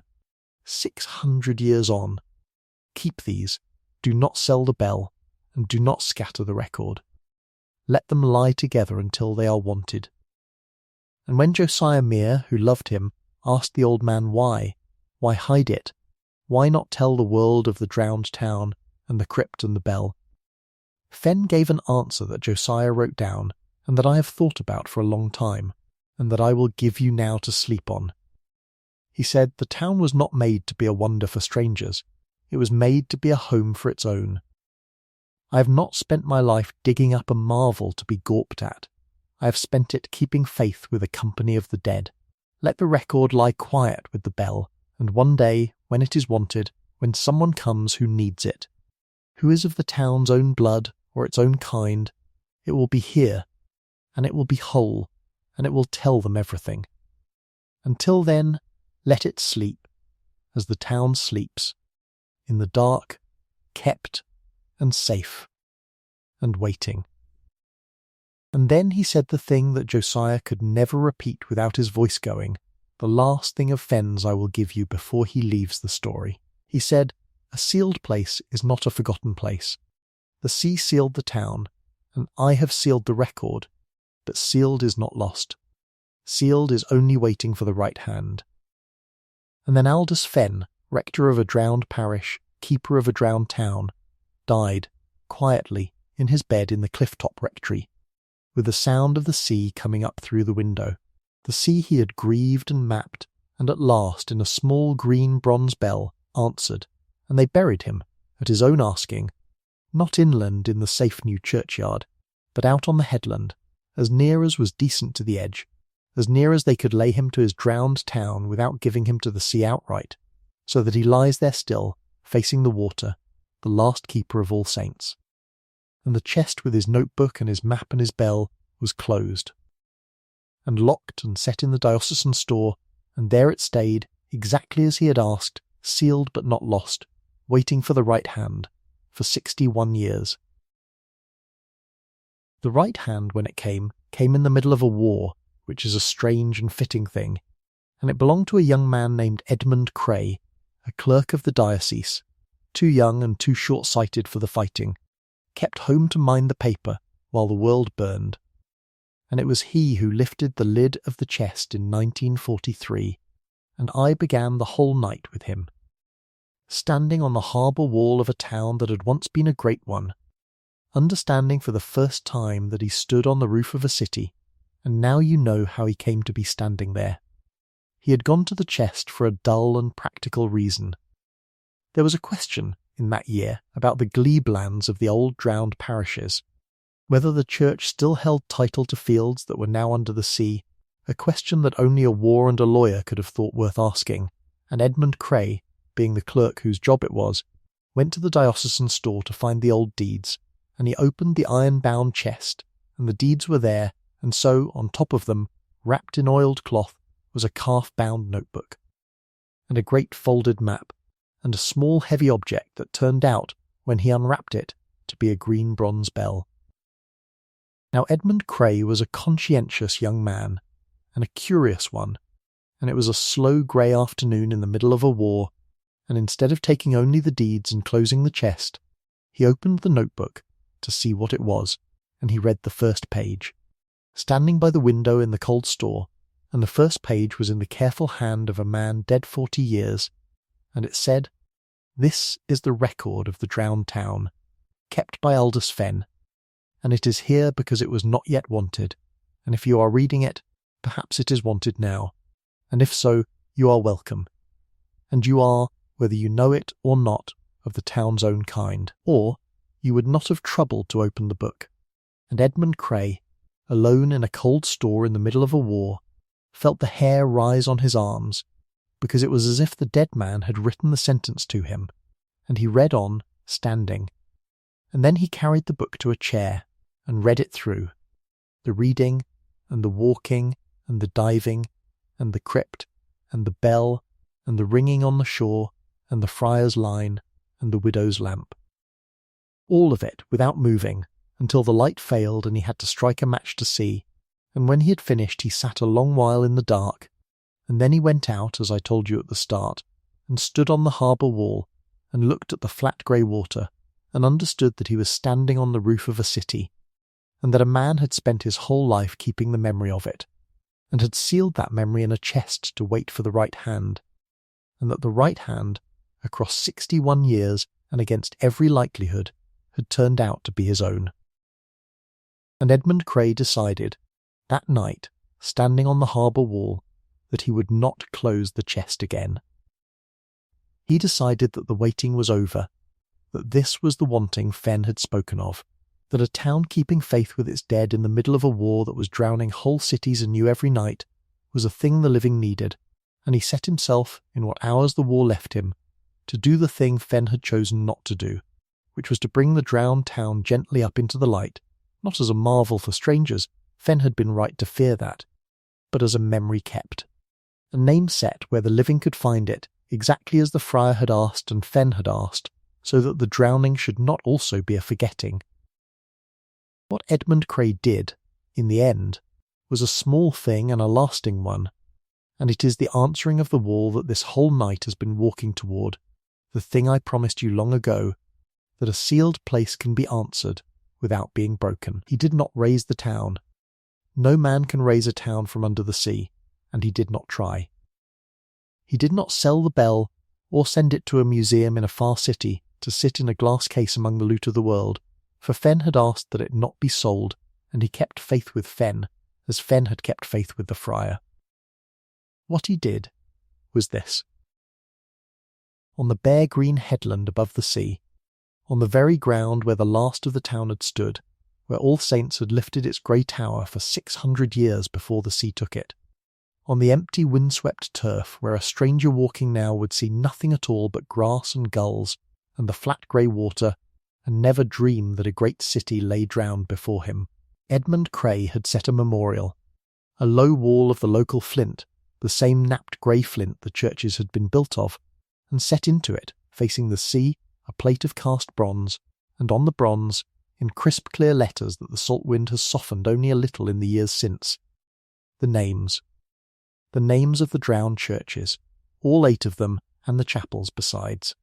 St. John the Baptist and All Saints, and St. Peter, and St. Nicholas, and St. Leonard, and St. Martin, and St. Bartholomew, each named and set down, and below them a plain line saying that here had stood one of the great cities of England, given to the sea across 600 years, and that its people had stayed for love of it to the last, and that it was not forgotten. And at the foot of the bronze, small, almost missed, in letters a little smaller than the rest, a line that Edmund Cray put there for reasons of his own that he explained to no one, and that a visitor has to stoop and look close to read, and that says only this: the bell is rung, and the lamp is kept. Because Edmund Cray had found, in Fenn's notebook, not only the friar's line about the bell, but the widow's lamp in the seaward window, the small light she burned every night of her life for a drowning town, and it had lodged in his heart as it has lodged in yours, and so, when he set the memorial, he did the last tender thing, the thing that closes the circle across all 600 years, which was that he had made, and set into the flint wall in a small sheltered niche facing the sea. A lamp. A small, simple lamp, of the old boat-shaped kind that could be lit and would burn in the wind, and he arranged quietly before he went away to the rest of his life that it should be kept, tended, filled, and lit on certain evenings by whoever in the little town would take it on, so that on the headland where a city drowned, above the flat dark water where the bells sleep, there should always be, again as there had been in the widow's window 600 years before, one small light burning out of love for a town that could not thank anyone, held up against the whole black patient weight of the North Sea. And it is kept still. That is the thing I most want you to carry into your sleep. On that headland, on the certain evenings, someone of that town, a keeper, the way there has always been a keeper, goes out in the dusk to the flint wall with its bronze plate of names, and trims the wick and fills the small lamp, and lights it, and sets it burning in its niche facing the drowned town, and walks away and leaves it burning through the dark over the sea. And it is the widow's lamp, still. It is the same lamp. Not the same metal and wick, those have been renewed 100 times across the years, but the same lamp, the same small stubborn light kept by the same kind of person for the same drowned town, handed down the long dark corridor of the centuries, from a widow in an East Lane, to a rector on a cliff, to a clerk in a war, to whoever lit it last. This very year, and will light it next, and it has never in all that time, when you count it rightly, gone out. There is one more thread I owe you before we come to the end, and it is the thread that reaches across the sea, out of the drowned town and out of these islands altogether, and I owe it to you, because I told you at the start that my own people went that way, and because so many of yours did too, and because it is the last proof of the thing this story is about, which is that a drowned place is not a lost place if someone carries it. When the town was dying, across those long centuries, its people did not only move a little further up the hill. Many of them, in the end, when there was no hill left to move to, and no living to be made, left the coast altogether, went to the other ports, to the great inland towns, and at last, in the hard years, across the sea, to the new countries, to Canada above all, to Nova Scotia and to the mouth of the great river, taking ship, as my own great-grandfather's family took ship. From those very East Anglian harbours, carrying almost nothing, and carrying, without knowing they carried it, the drowned town in their memory and their names and their turns of speech. And Fenn had known this, and it is in his notebook, a small quiet passage near the end, that has always moved me more than all the marvels of the crypt and the bell. He wrote that he had come to believe that the true town of Dunwich was no longer under the sea at all. He wrote that the stones were under the sea, and the bells and the bones and the tiles, but that the town, the real town, the town that is a people and not a place, had scattered, across the centuries, out of the drowning, to every corner of the earth where a family of that coast had gone to make a new life, and that there were men and women in Canada and in America and in Australia and in 100 far places who were, though they had never heard the name and never would, of the drowned town, carrying in their blood and their bones the town the sea had taken. So that Dunwich, which the sea had drowned so utterly that not one stone stood above the water, was in truth more widely spread across the face of the world than it had ever been in its greatness, alive in more hearts, in more countries, than had ever heard its bells. And I think that is true, and I think it is the deepest comfort in the whole story. And I will tell you why it comforts me, and I hope it will comfort you. Because it means the sea did not win. The sea took the stones, and the sea is patient and strong, and takes everything in the end, every coast, and every town, and every one of us, and there is no fighting it, and this story does not pretend there is. But the sea cannot take the thing that has already left, the thing that has been carried away in a memory, in a name, in a story told by a grandmother at a winter fire in a far country. The stones are the seas, the town is not. The town went out across the world in the hearts of the poor families who could not save their homes, but who carried their homes, whole and dry and lit, out of the drowning, in the only ark that the sea can never reach, which is the ark of memory, and the ark of love, and the ark of the story handed on, and it is in that ark, tonight, that the drowned town has come to you, over the sea, over the centuries, to a room I cannot see, to a bed I do not know,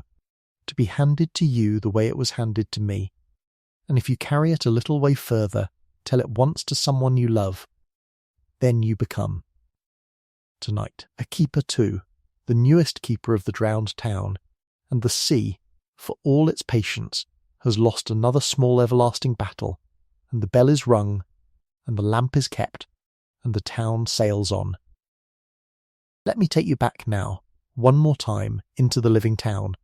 because we have spent a long while among the dying of it and the keeping of it, and I would like you to have one slow hour in it while it breathed, and this is the place in the night for it, when you are warm and half under, and a peaceful picture will float you the rest of the way down. So come with me down the hill again, into the town in its great days, and let us walk its streets while they are still above the water, and I will show you the ordinary life of the place, house by house, the way you would be shown a friend's home. Here at the head of the town is the market, on a broad open space between the churches, and it is a market morning, and the whole coast has come into it.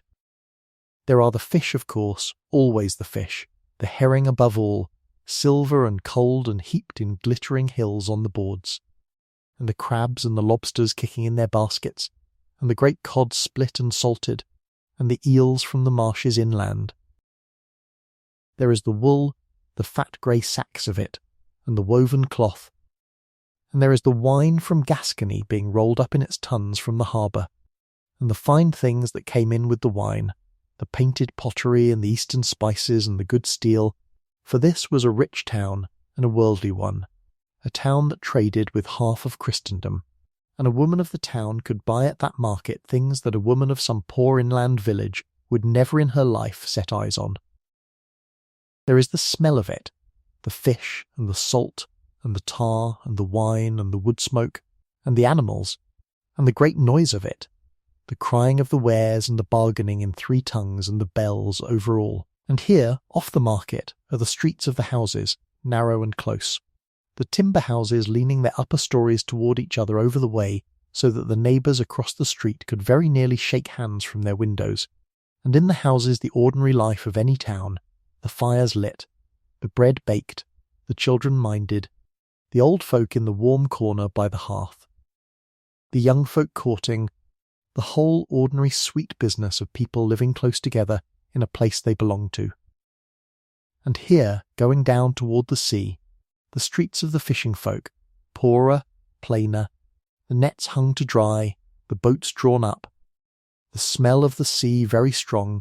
and here, on the very edge nearest the drop, the cheapest houses, the East Lane, the Widow's Lane, where the sea's boom could be felt in the chest of a night. And here, everywhere, the churches, 10 towers of them, so that wherever you stood in the town you were never out of the sound of a bell or the shadow of a spire,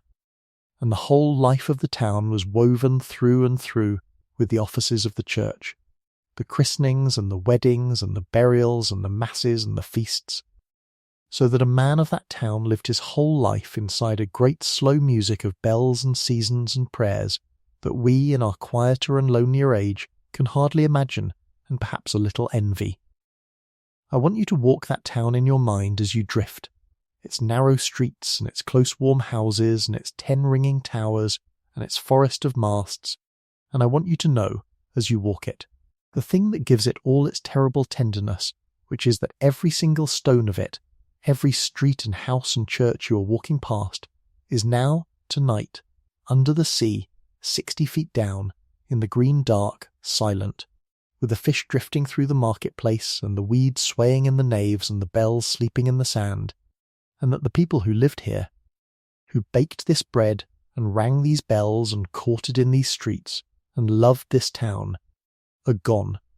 every one 600 years gone, and that not one of them, walking to the market on a bright morning, ever dreamed that a stranger in a far country in a far age would one day walk their streets in his mind by a green light and grieve for them. And yet here we are, you and I, doing exactly that. And I think there is no truer proof that a town is not wholly lost than that two people who never knew it can love it, in the dark, 6 centuries on. And I think the people of that bright market morning would be glad, if they could know it, that they were so remembered, and I think they can, in the way the dead are present in a story faithfully told. And so I say to them, across the water and the years, as Fenn said, sleep now, you are remembered, the bell is rung, the lamp is kept. I have not yet given you the herring properly, and I should, because the herring is the whole reason the town was there at all, and there is a deep slow peace in the old rhythm of it that is good to sleep on. Every autumn, as the year turned and the nights drew in, the great shoals of herring came down the North Sea, out of the north in numbers past all imagining, so many fish moving together that the men said the sea itself changed colour with them, went silver and living for miles, and the birds followed them in white clouds, and the whole coast, from the far north down to the East Anglian ports, turned out to meet them. The boats went out, the little clinker-built boats, and shot their long drift nets in the dark, and lay to them all night on the black heaving water, and hauled them in before dawn heavy and silver and gleaming, and brought them in to the quays at first light, and then began the other half of the harvest, the work of the town, the gutting and the salting and the smoking and the barrelling, and it was the women's work as much as the men's, the whole town at it, the quays running with the work of it, the fish split and cleaned by hands that could do it in the dark by feel, salted down in the great barrels, or hung in the smokehouses till they were golden and hard and would keep a year, and packed and shipped out to feed half of Europe through the winter. For a salted herring was food that would keep, food for the lean months, food for the poor and the armies and the ships, and the town grew rich on it, autumn after autumn, the silver harvest of the cold sea. And there is a thing in that old rhythm that I find deeply restful, and I offer it to you to rest on, which is how the town lived in time with the sea and the year, how its whole life turned on the coming of the fish and the turning of the seasons, how a man of that town knew, in his body without a calendar, that when the nights drew in and the first frost came the herring would follow, and that the work would come, and the fish, and the money, and the winter, and then the spring, and then the long summer, and then the herring again, year on year, the same great wheel turning, the sea giving and the town taking and the bells marking it all, and I think we have lost something. In our age of the electric light and the clock that does not care what season it is, that those people had, which is a life lived in time with the turning world. And I think that if you can, tonight, as you drift, let your own breath fall into that old, slow rhythm, the net shot in the dark and hauled at dawn, the fish salted and the barrel filled, the wheel of the year turning, giving and taking, the sea leaning in and drawing back, giving and taking, then you will sleep the way those people slept, tired and warm and in time with the world. And that is a good way to sleep, and there is not enough of it left in the world, and I am glad to give it to you. Out of a drowned town, 600 years old, for nothing. And here is the last hard, beautiful truth of the herring, the one that closes the circle of it. The same sea that gave the town the silver harvest, that made it rich, that built its 10 churches, was the sea that took it. There was never any bargain. The sea did not give the herring in payment for the town, and did not take the town in payment for the herring. It simply did both, being the sea, giving and taking with the same great cold indifferent motion, the same tide that brought the fish in bringing the storm that took the cliff. And the people of the town knew this better than we do, and loved the sea anyway, and feared it, and lived by it, and died by it. And I think that is the truest relation a people ever had with the world they lived in, clear-eyed and unillusioned and faithful,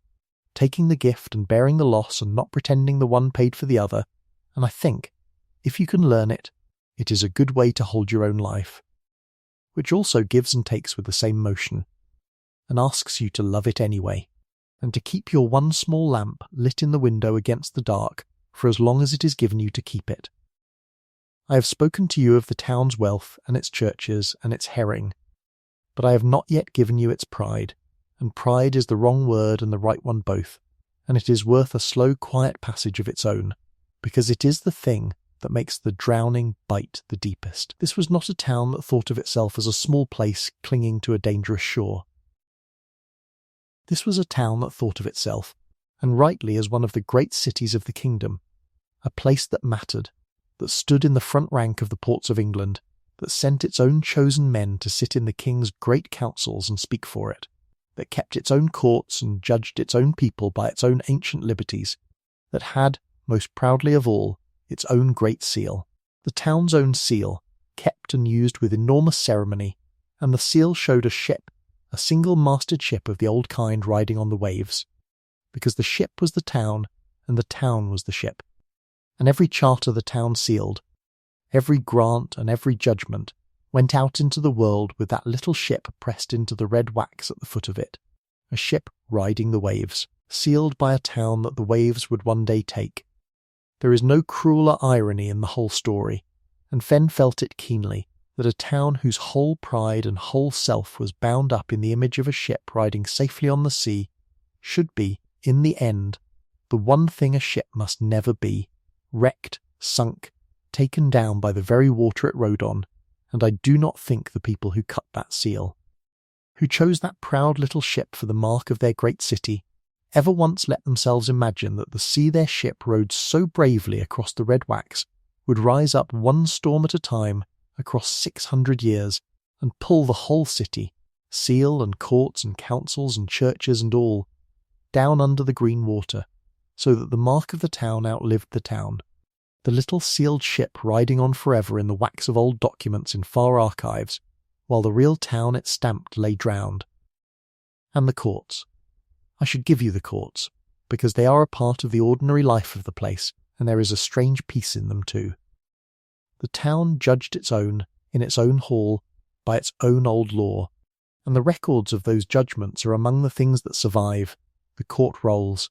the dry short lines of the small quarrels and crimes and settlements of a living town. A man fined for a broken fence, a widow's right to her dead husband's share upheld, a dispute over a boat, a debt forgiven, a boundary walked and marked, all the small ordinary justice of ordinary people living close together, and Fenn read them all, and copied out many, and he wrote that there was nothing that made the drowned town feel so alive to him, so real, so present, as the court rolls, more even than the great charters, because the charters were the town at its grandest, and the court rolls were the town at its truest, the town of the broken fence and the disputed boat and the forgiven debt, the town of people. And he wrote that he could not read a line of a 600-year-old judgment about a widow's right to her husband's nets, without feeling that the widow was in the room, that she stood just there, at his shoulder, in the lamplight, waiting to hear whether the town would deal fairly with her, and that the town, across 600 years, still could, because he was reading it, because someone still cared how the widow's case came out, and that this, the caring across the centuries how a dead widow's case came out, was the whole of what it meant to keep faith with the drowned. And I will give you one judgment, one line, that Fenn copied out and that I have kept, because it is the town speaking, plain, across the water and the years. It is a judgment in a poor woman's favour, in some small matter of a debt, and the clerk who wrote it, in the dry short way of the courts, added, against all the custom of such records, 4 words of his own at the end, 4 words that had no business in a legal roll, and that some clerk of the drowned town 600 years ago put there anyway, because he could not help it, and the 4 words were, and it was just. And it was just. That is the town, still speaking, out of the green water, out of the silt, out of the sealed crypt and the scattered court rolls, and it is asking only what every drowned thing asks, that it be dealt with justly, remembered fairly, its case heard, its widow's right upheld, and I have tried, tonight, to deal justly with it, to hear its case, to hold up its friar and its widow and its rector and its bell fairly before you, and I hope I have, and I think, if the clerk who wrote And It Was Just could somehow know that a stranger in a far country, in a far age, had sat up half a night to deal justly with his drowned town, he would be content, and would write in his dry shorthand 4 more words at the end of the long roll of it, and it was kept. I want to give you one storm of the Middle Years, one particular night out of the 600, because I have told you a great deal about the slow steady losing, and I have not let you feel a single night of it from the inside. And there is one that Fenn reconstructed from the friary accounts and from a coroner's roll. A night in the middle centuries, deep in the winter, and I will give it to you through Brother Osric, our friar, because he was there, and because it shows you the labour these holy men bore, and because, strange as it may seem for a storm, there is a peace at the bottom of it. It began, as they always began, with the wind going round to the north-east, and the glass falling, and the old men's bones aching, and the fishermen drawing their boats up high, and the mothers bringing the children in, and by nightfall it was blowing a full gale, and the tide was making, one of the great winter tides, and the town shuttered itself and prayed. Osric would have been at the friary, with the brothers, and they would have known as the night wore on and the storm rose that this was a bad one of the ones that took ground, because you could hear it, under the roar of the wind, that deep working boom of the sea reaching in under the cliff, felt in the chest, and every soul in the town lay awake listening to it, wondering whose lane the sea was taking in the dark. And in the morning, the grey wild morning with the wind still high and the spray still flying, they went out to sea, and the sea had taken, that night, a great bite out of the eastern edge, a lane of houses gone, and worse, for it had taken a piece of the churchyard of All Saints, and opened the ground, and the storm and the tide together had disturbed the dead, and there, in the raw new edge of the cliff, and scattered down the slope toward the boiling water, were the bones and the broken coffins of the town's own grandfathers, opened to the wild grey day. And this was Osric's work. He and the brothers went down, in the wind, in the spray, and they gathered what the sea had opened, gently, with their own hands,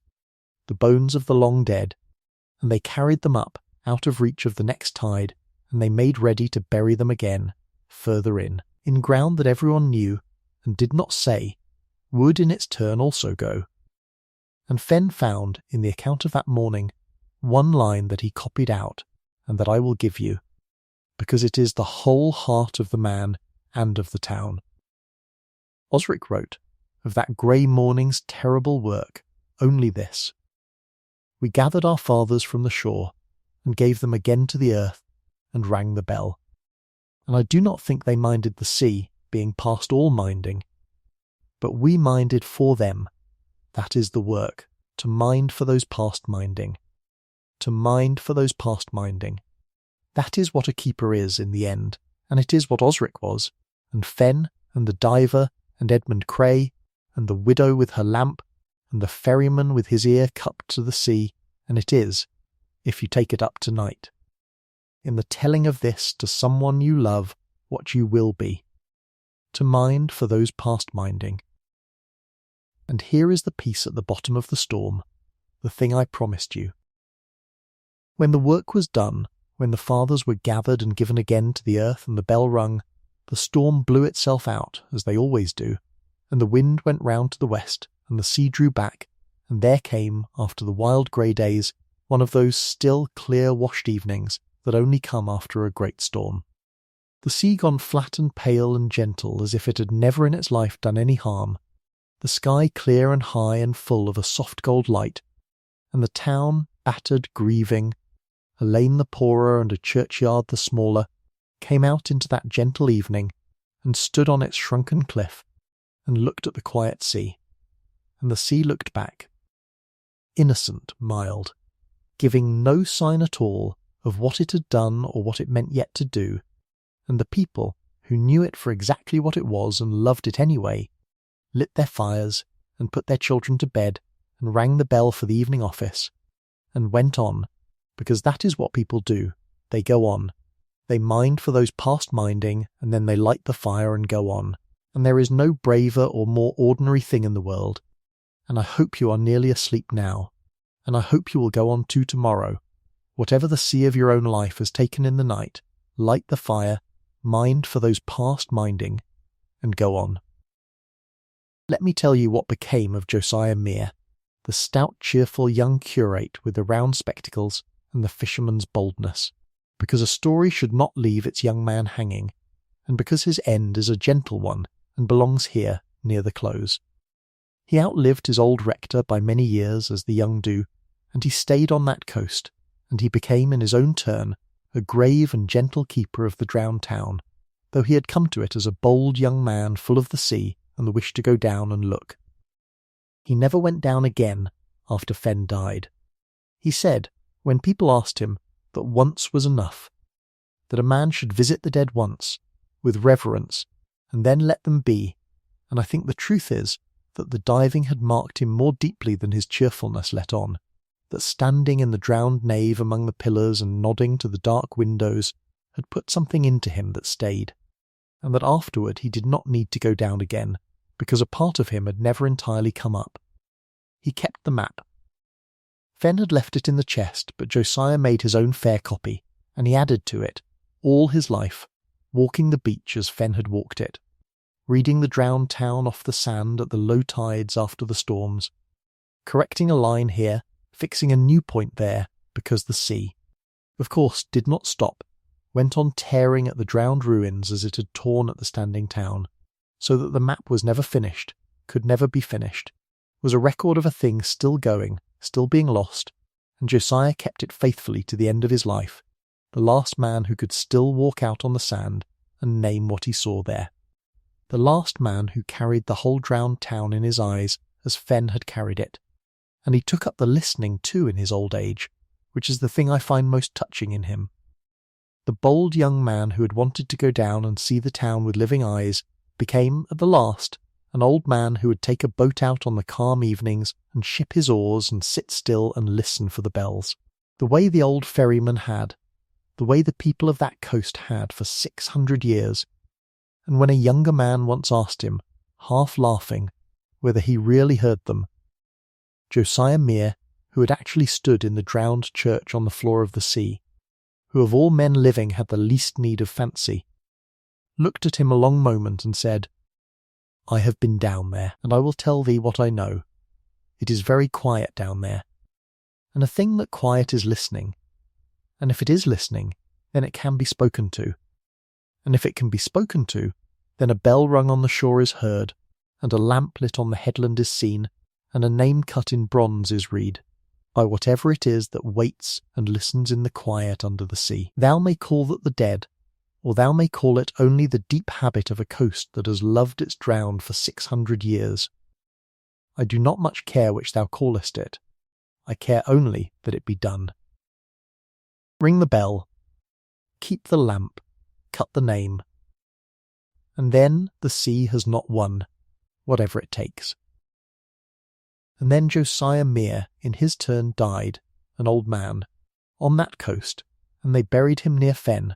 out on the headland, facing the water, 2 keepers of the drowned town lying side by side above it, and the map passed to another hand, and the listening passed to another ear, and the lamp passed to another keeper, and the whole faithful business of minding for those past minding went on, as it goes on to this day, and as it will go on, I do not doubt, for as long as there is one person left on that coast, or in this whole wide scattered family of the drowned town's blood, who will take the trouble to remember.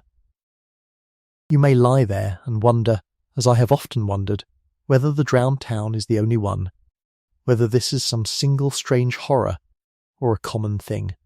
And the answer, which is a strange comfort in itself,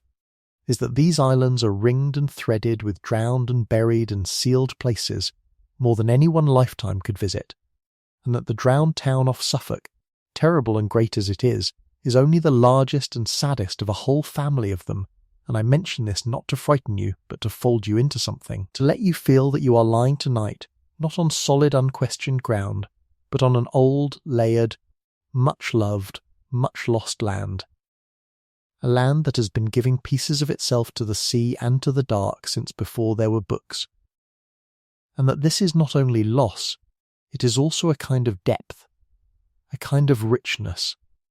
the way an old house with many sealed rooms is somehow more, not less, than a new one with none. All down that same soft eastern coast there are other drowned places, smaller towns and lost villages and single churches gone over the cliff. Whole parishes that exist now only as a name on an old map and a scatter of stone on the seabed. And the men of that coast know them, and fish over them, and speak of them quietly. And it is not only the sea that seals. Inland, under the old cities, there are buried streets and sealed vaults and forgotten cellars, whole layers of the past walled up and floored over and built upon, the living town standing, as living towns always stand, on the sealed body of the older town beneath it, so that half the great cities of these islands are, if you go down far enough, drowned towns of a drier kind. Sealed not by water but by time,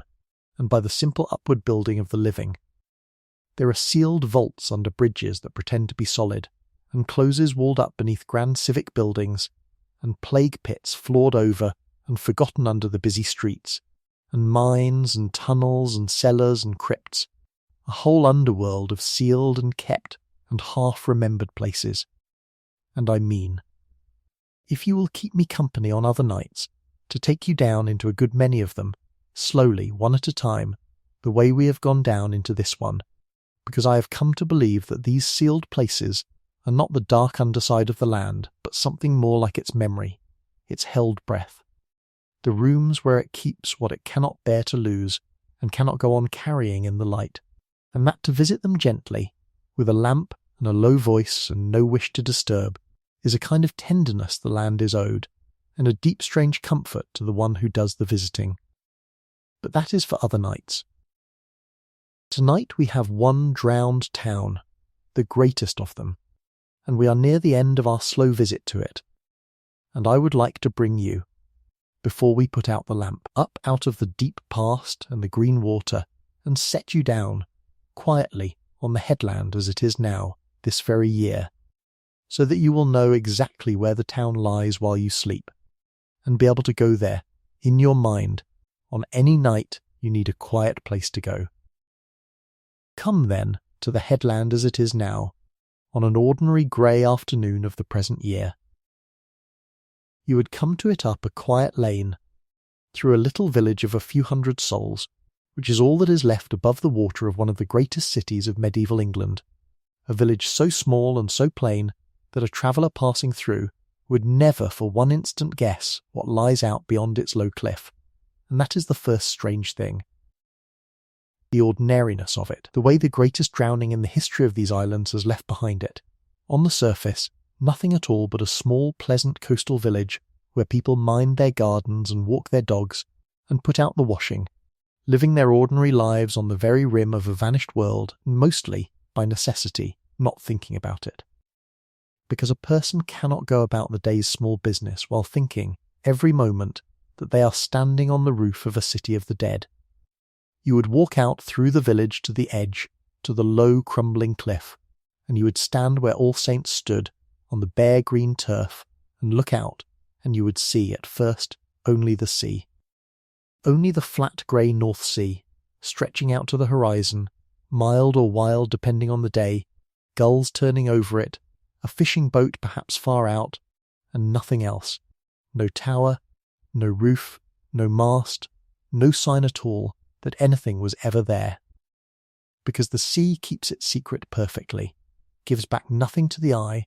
holds the whole drowned city 60 feet down in the green dark, and shows thee. Surface world only its own blank grey face. And then you would find the memorial, the low wall of grey flint with its bronze plate, and you would stoop, and read the names, St. John the Baptist and All Saints and St. Peter and St. Nicholas and St. Leonard and St. Martin and St. Bartholomew, and the plain line about the great city given to the sea and the people who stayed for love of it, and, at the foot, small, easily missed, the bell is rung and the lamp is kept, And then you would understand, standing there, why the blank grey sea before you is not empty at all, but full, brimming, the fullest place you have ever looked at, 60 feet of green water over a whole city. And you would look at it differently, and you would find, as everyone finds who stands there and takes the trouble to know, that the flat grey sea, once you know what is under it, is one of the most moving sights in all these islands, more moving by far than any standing ruin, because a standing ruin shows you its loss, and the drowned town hides its loss perfectly and makes you carry it in your own mind, so that the grief of the place is not in the stones, which you cannot see, but in you, which is where, I have come to think, all the truest grief of old places finally lives anyway. And if you were there on one of the certain evenings, at dusk, you might see the last thing, the thing that would send you home changed. You might see a person of the village come out along the cliff in the failing light, an ordinary person, a woman perhaps, or an old man, with a small can of oil and a box of matches, and go to the flint wall, and open the little sheltered niche, and take out the small boat-shaped lamp, and trim its wick, and fill it, and light it, and set it back in its niche facing the sea, facing the drowned town, and walk away, and leave it burning there in the dusk over the water, one small yellow flame on a bare headland against the whole grey vault of the evening,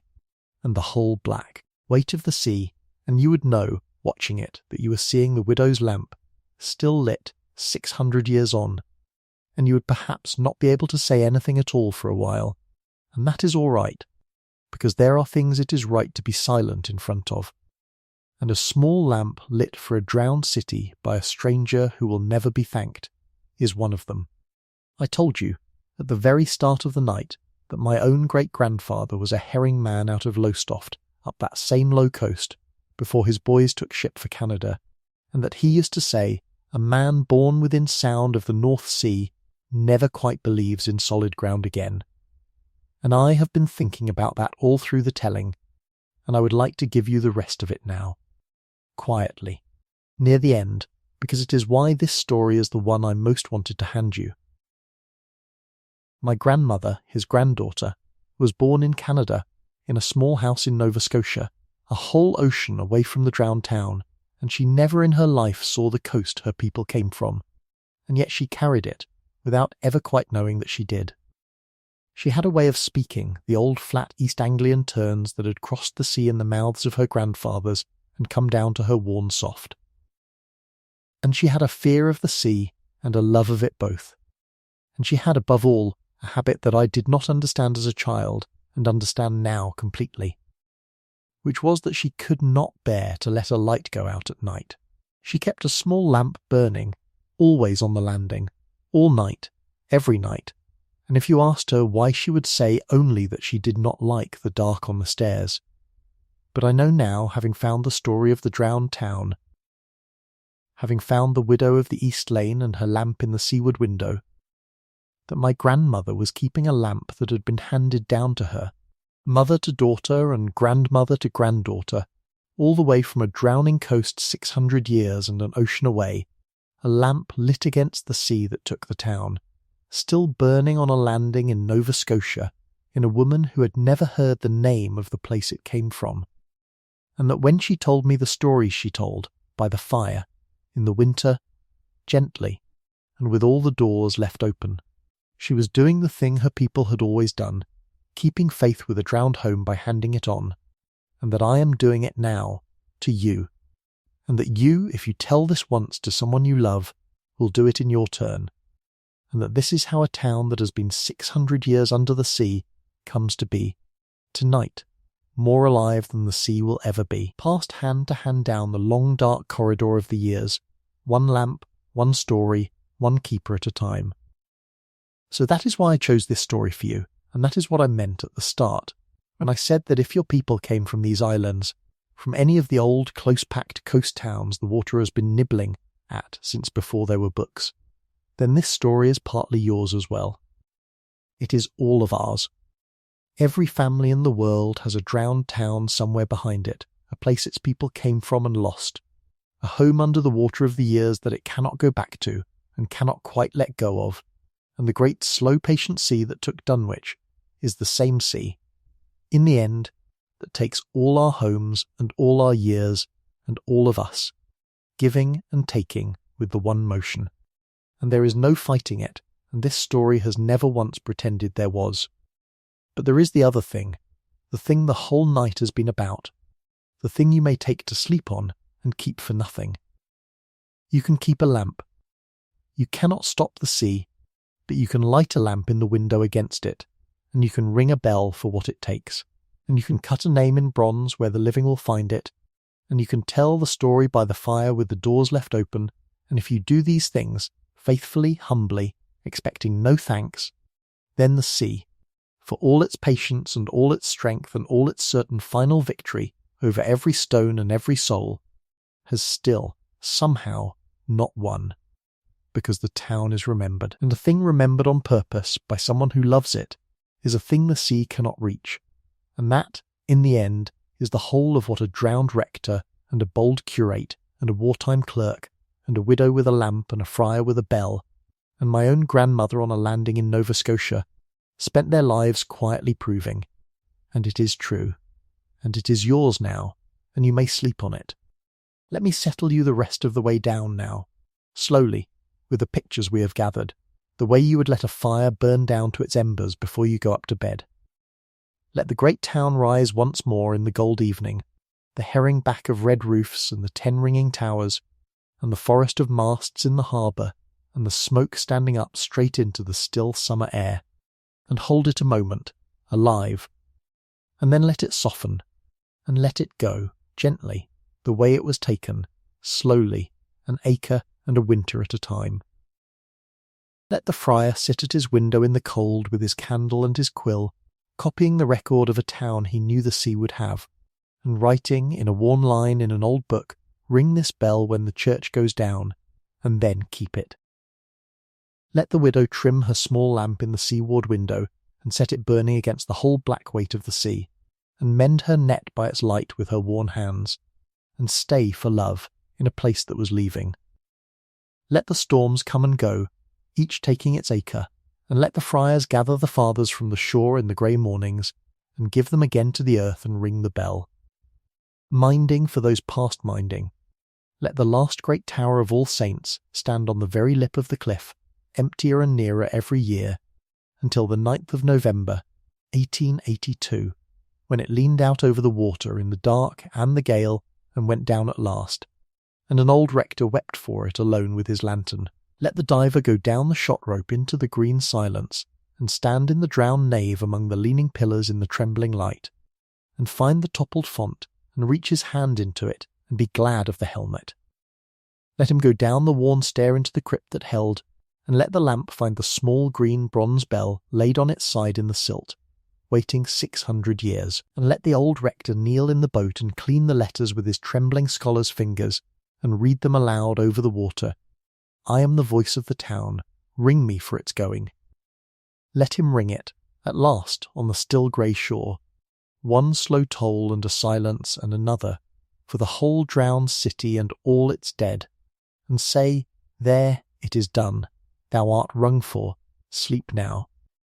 Let the notebook go into the chest, sealed but not lost, waiting for the right hand, and let the right hand, 61 years on, in the middle of a war, lift the lid and read it standing by a window, and carry the drowned town gently up into the light. Let the bronze plate be set on the bare headland with all the names, and the small lamp be lit in its niche, the widow's lamp, still burning, handed down the long dark corridor of the years. And let the ferryman take his boat out on the calm evening, and ship his oars, and cup his hand to his ear, and listen. Down into the quiet sea. For the bells of the drowned churches ringing under the water, faint and far and slow, and let them ring, whether in the sea or only in the faithful ear, it does not matter which, let them ring, for the town is remembered, and the lamp is kept, and the sea has not won. There is one more small thing out of the great flood of 1286 that I kept back for the end, because it is the tenderest thing in the whole record, and I wanted you soft and near sleep before I gave it to you, and it is a thing about Brother Osric, and a child. On the night the sea came up into the streets and choked the harbour and broke the town's back, when the black water was pouring up through the lower town in the dark, and the people were fleeing uphill with their torches and their children and whatever they could carry, there was, the record says, in one of the lower houses nearest the harbour, a woman in the very hour of her labour, brought to bed of a child that same terrible night, and unable to flee, and the water rising toward her door. And Osric, our friar, big and broad and plain, went down into it. He went down against the black water into the flooding lower town, alone, while everyone else was climbing away from it. And he came to the house, and the child was born, and the mother could not walk, and so Brother Osric, in the roaring dark, with the sea coming up the street around his knees, took the newborn child, wrapped it in a fold of his own rough brown habit against the cold and the wet, and carried it up out of the flood, held high against his broad chest, through the black water and the fleeing crowd and the swinging wild bells, up to the safe high ground, and went back down into the water. For the mother, and carried her up too, on his back, an old broad friar bent double under a woman's weight in a drowning town in the dark, and both of them lived. And Fenn found this in the record, the barest few lines of it, and he found in a later entry that the child grew up in the town, and lived a long life in it, and had children of his own, and that the family stayed on that coast through the whole long slow dying, generation after generation, and were, Fenn believed, among those who at last took ship for the New World in the hard years, so that somewhere now, in Canada or in America, there are people walking about who are alive today,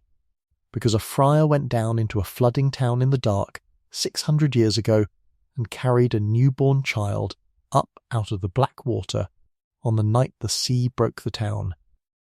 And they do not know it. And they never will.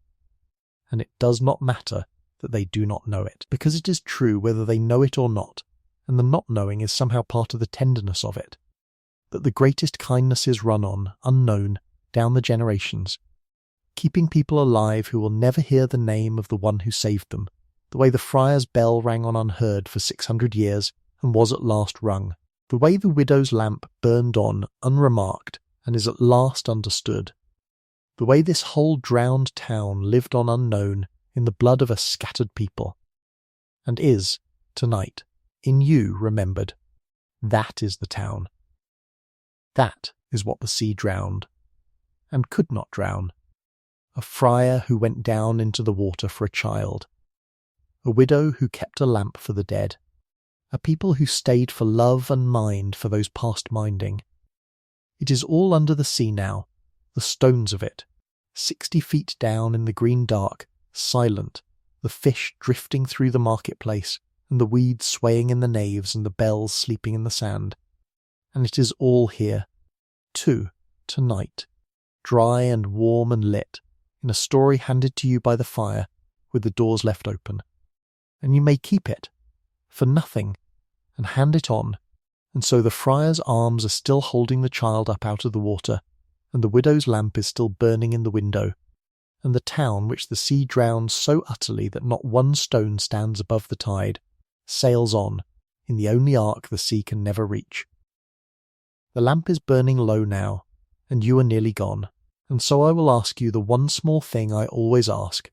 quietly, before I put it out, and you need not answer it awake. You may answer it in the morning with your tea, or answer it only in the drifting off, which is answer enough. There are two ways to keep faith with a drowned thing, and this whole story has held them both up for you, and I have come to think a person is, in their deep nature, one or the other. Some of you are ringers. You are with the old rector on the shore, and with the friar who asked for it, the ones who must do something, who must ring the bell and cut the name in bronze and set the record down and make the loss visible and answered, who cannot rest until the thing is marked and done and kept where the living can find it. And some of you are listeners. You are with the ferryman in his boat on the calm evening, and with Josiah Mere in his old age, the ones who ship their oars and sit still and cup a hand to the ear, who keep faith not by doing, but by attending, by being quiet enough to hear the bells that ring under the water, by simply not letting the drowned thing go unheard. Neither is better. The town needed both,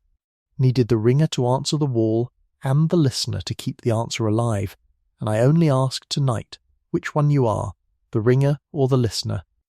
the one who marks the loss or the one who listens for it. And tell me, in a word, below, and tell me where in the world you are keeping this from, for this channel is listened to my continuing wonder, from Nova Scotia to New South Wales, and the map of you all is becoming my own kept record, my own roll of the faithful, the good kind, and I read every name of it with my tea in the morning. And if a drowned place of your own has been sitting under the water of your chest all night, a home your people lost, a name nobody in your family quite says any more, a town or a house or a person the sea of the years has taken, then you know now that the sea can be answered without being fought, that you may ring a bell for it and keep a lamp for it and tell its story once by the fire with the doors left open, and that this is not a small thing, it is the whole of what the living owe the drowned, and you may have it for nothing, tonight, from all of us who learnt it on that low grey coast. Next time, if you will come down with me again, we will not go under the sea but under a city, into the dry drowned dark beneath one of the old towns of these islands, where a whole street lies sealed under the busy roadway, walled up within living memory and floored over and built upon. And I will tell you what the workmen found when their trench broke through into the standing darkness their candles could not bottom, and why the town said, for 100 years, that there was nothing under there at all. Bring a candle. But that is for another night. The lamp now, then, this one, the small one, the widow's lamp, still burning on its headland above the drowned town, above the flat dark water where the bells sleep in the sand. It is going out. But the dark it leaves is not the lost kind, you understand, not any more, not since the bell was rung and the name was cut and the lamp was set to burning. It is the kept kind of dark, the registered kind, the kind with a name written where the living can find it. And out there tonight, 60 feet down under the flat grey sea off the low crumbling coast of Suffolk, in the green cold silence, the drowned nave stands with the weeds swaying through its windows and the light of no sun falling across the toppled font. And the little glazed tiles keep their bright leaves and beasts in the dark, and the bells lie sleeping in the sand. And somewhere in a dry stone crypt that held against all the weight of the sea, in the stillest water in England, the coffins lie in their rows in the silt exactly as they were laid 600 years ago, undisturbed, at peace, kept, remembered, and above them, 60 feet and 6 centuries up, on the headland where a city drowned, one small lamp burns down to its last in the dusk over the water, and the gulls go home,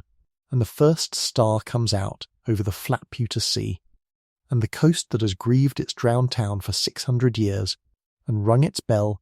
and kept its lamp, and told its story, rests and sleeps, and so, now may you. Good night.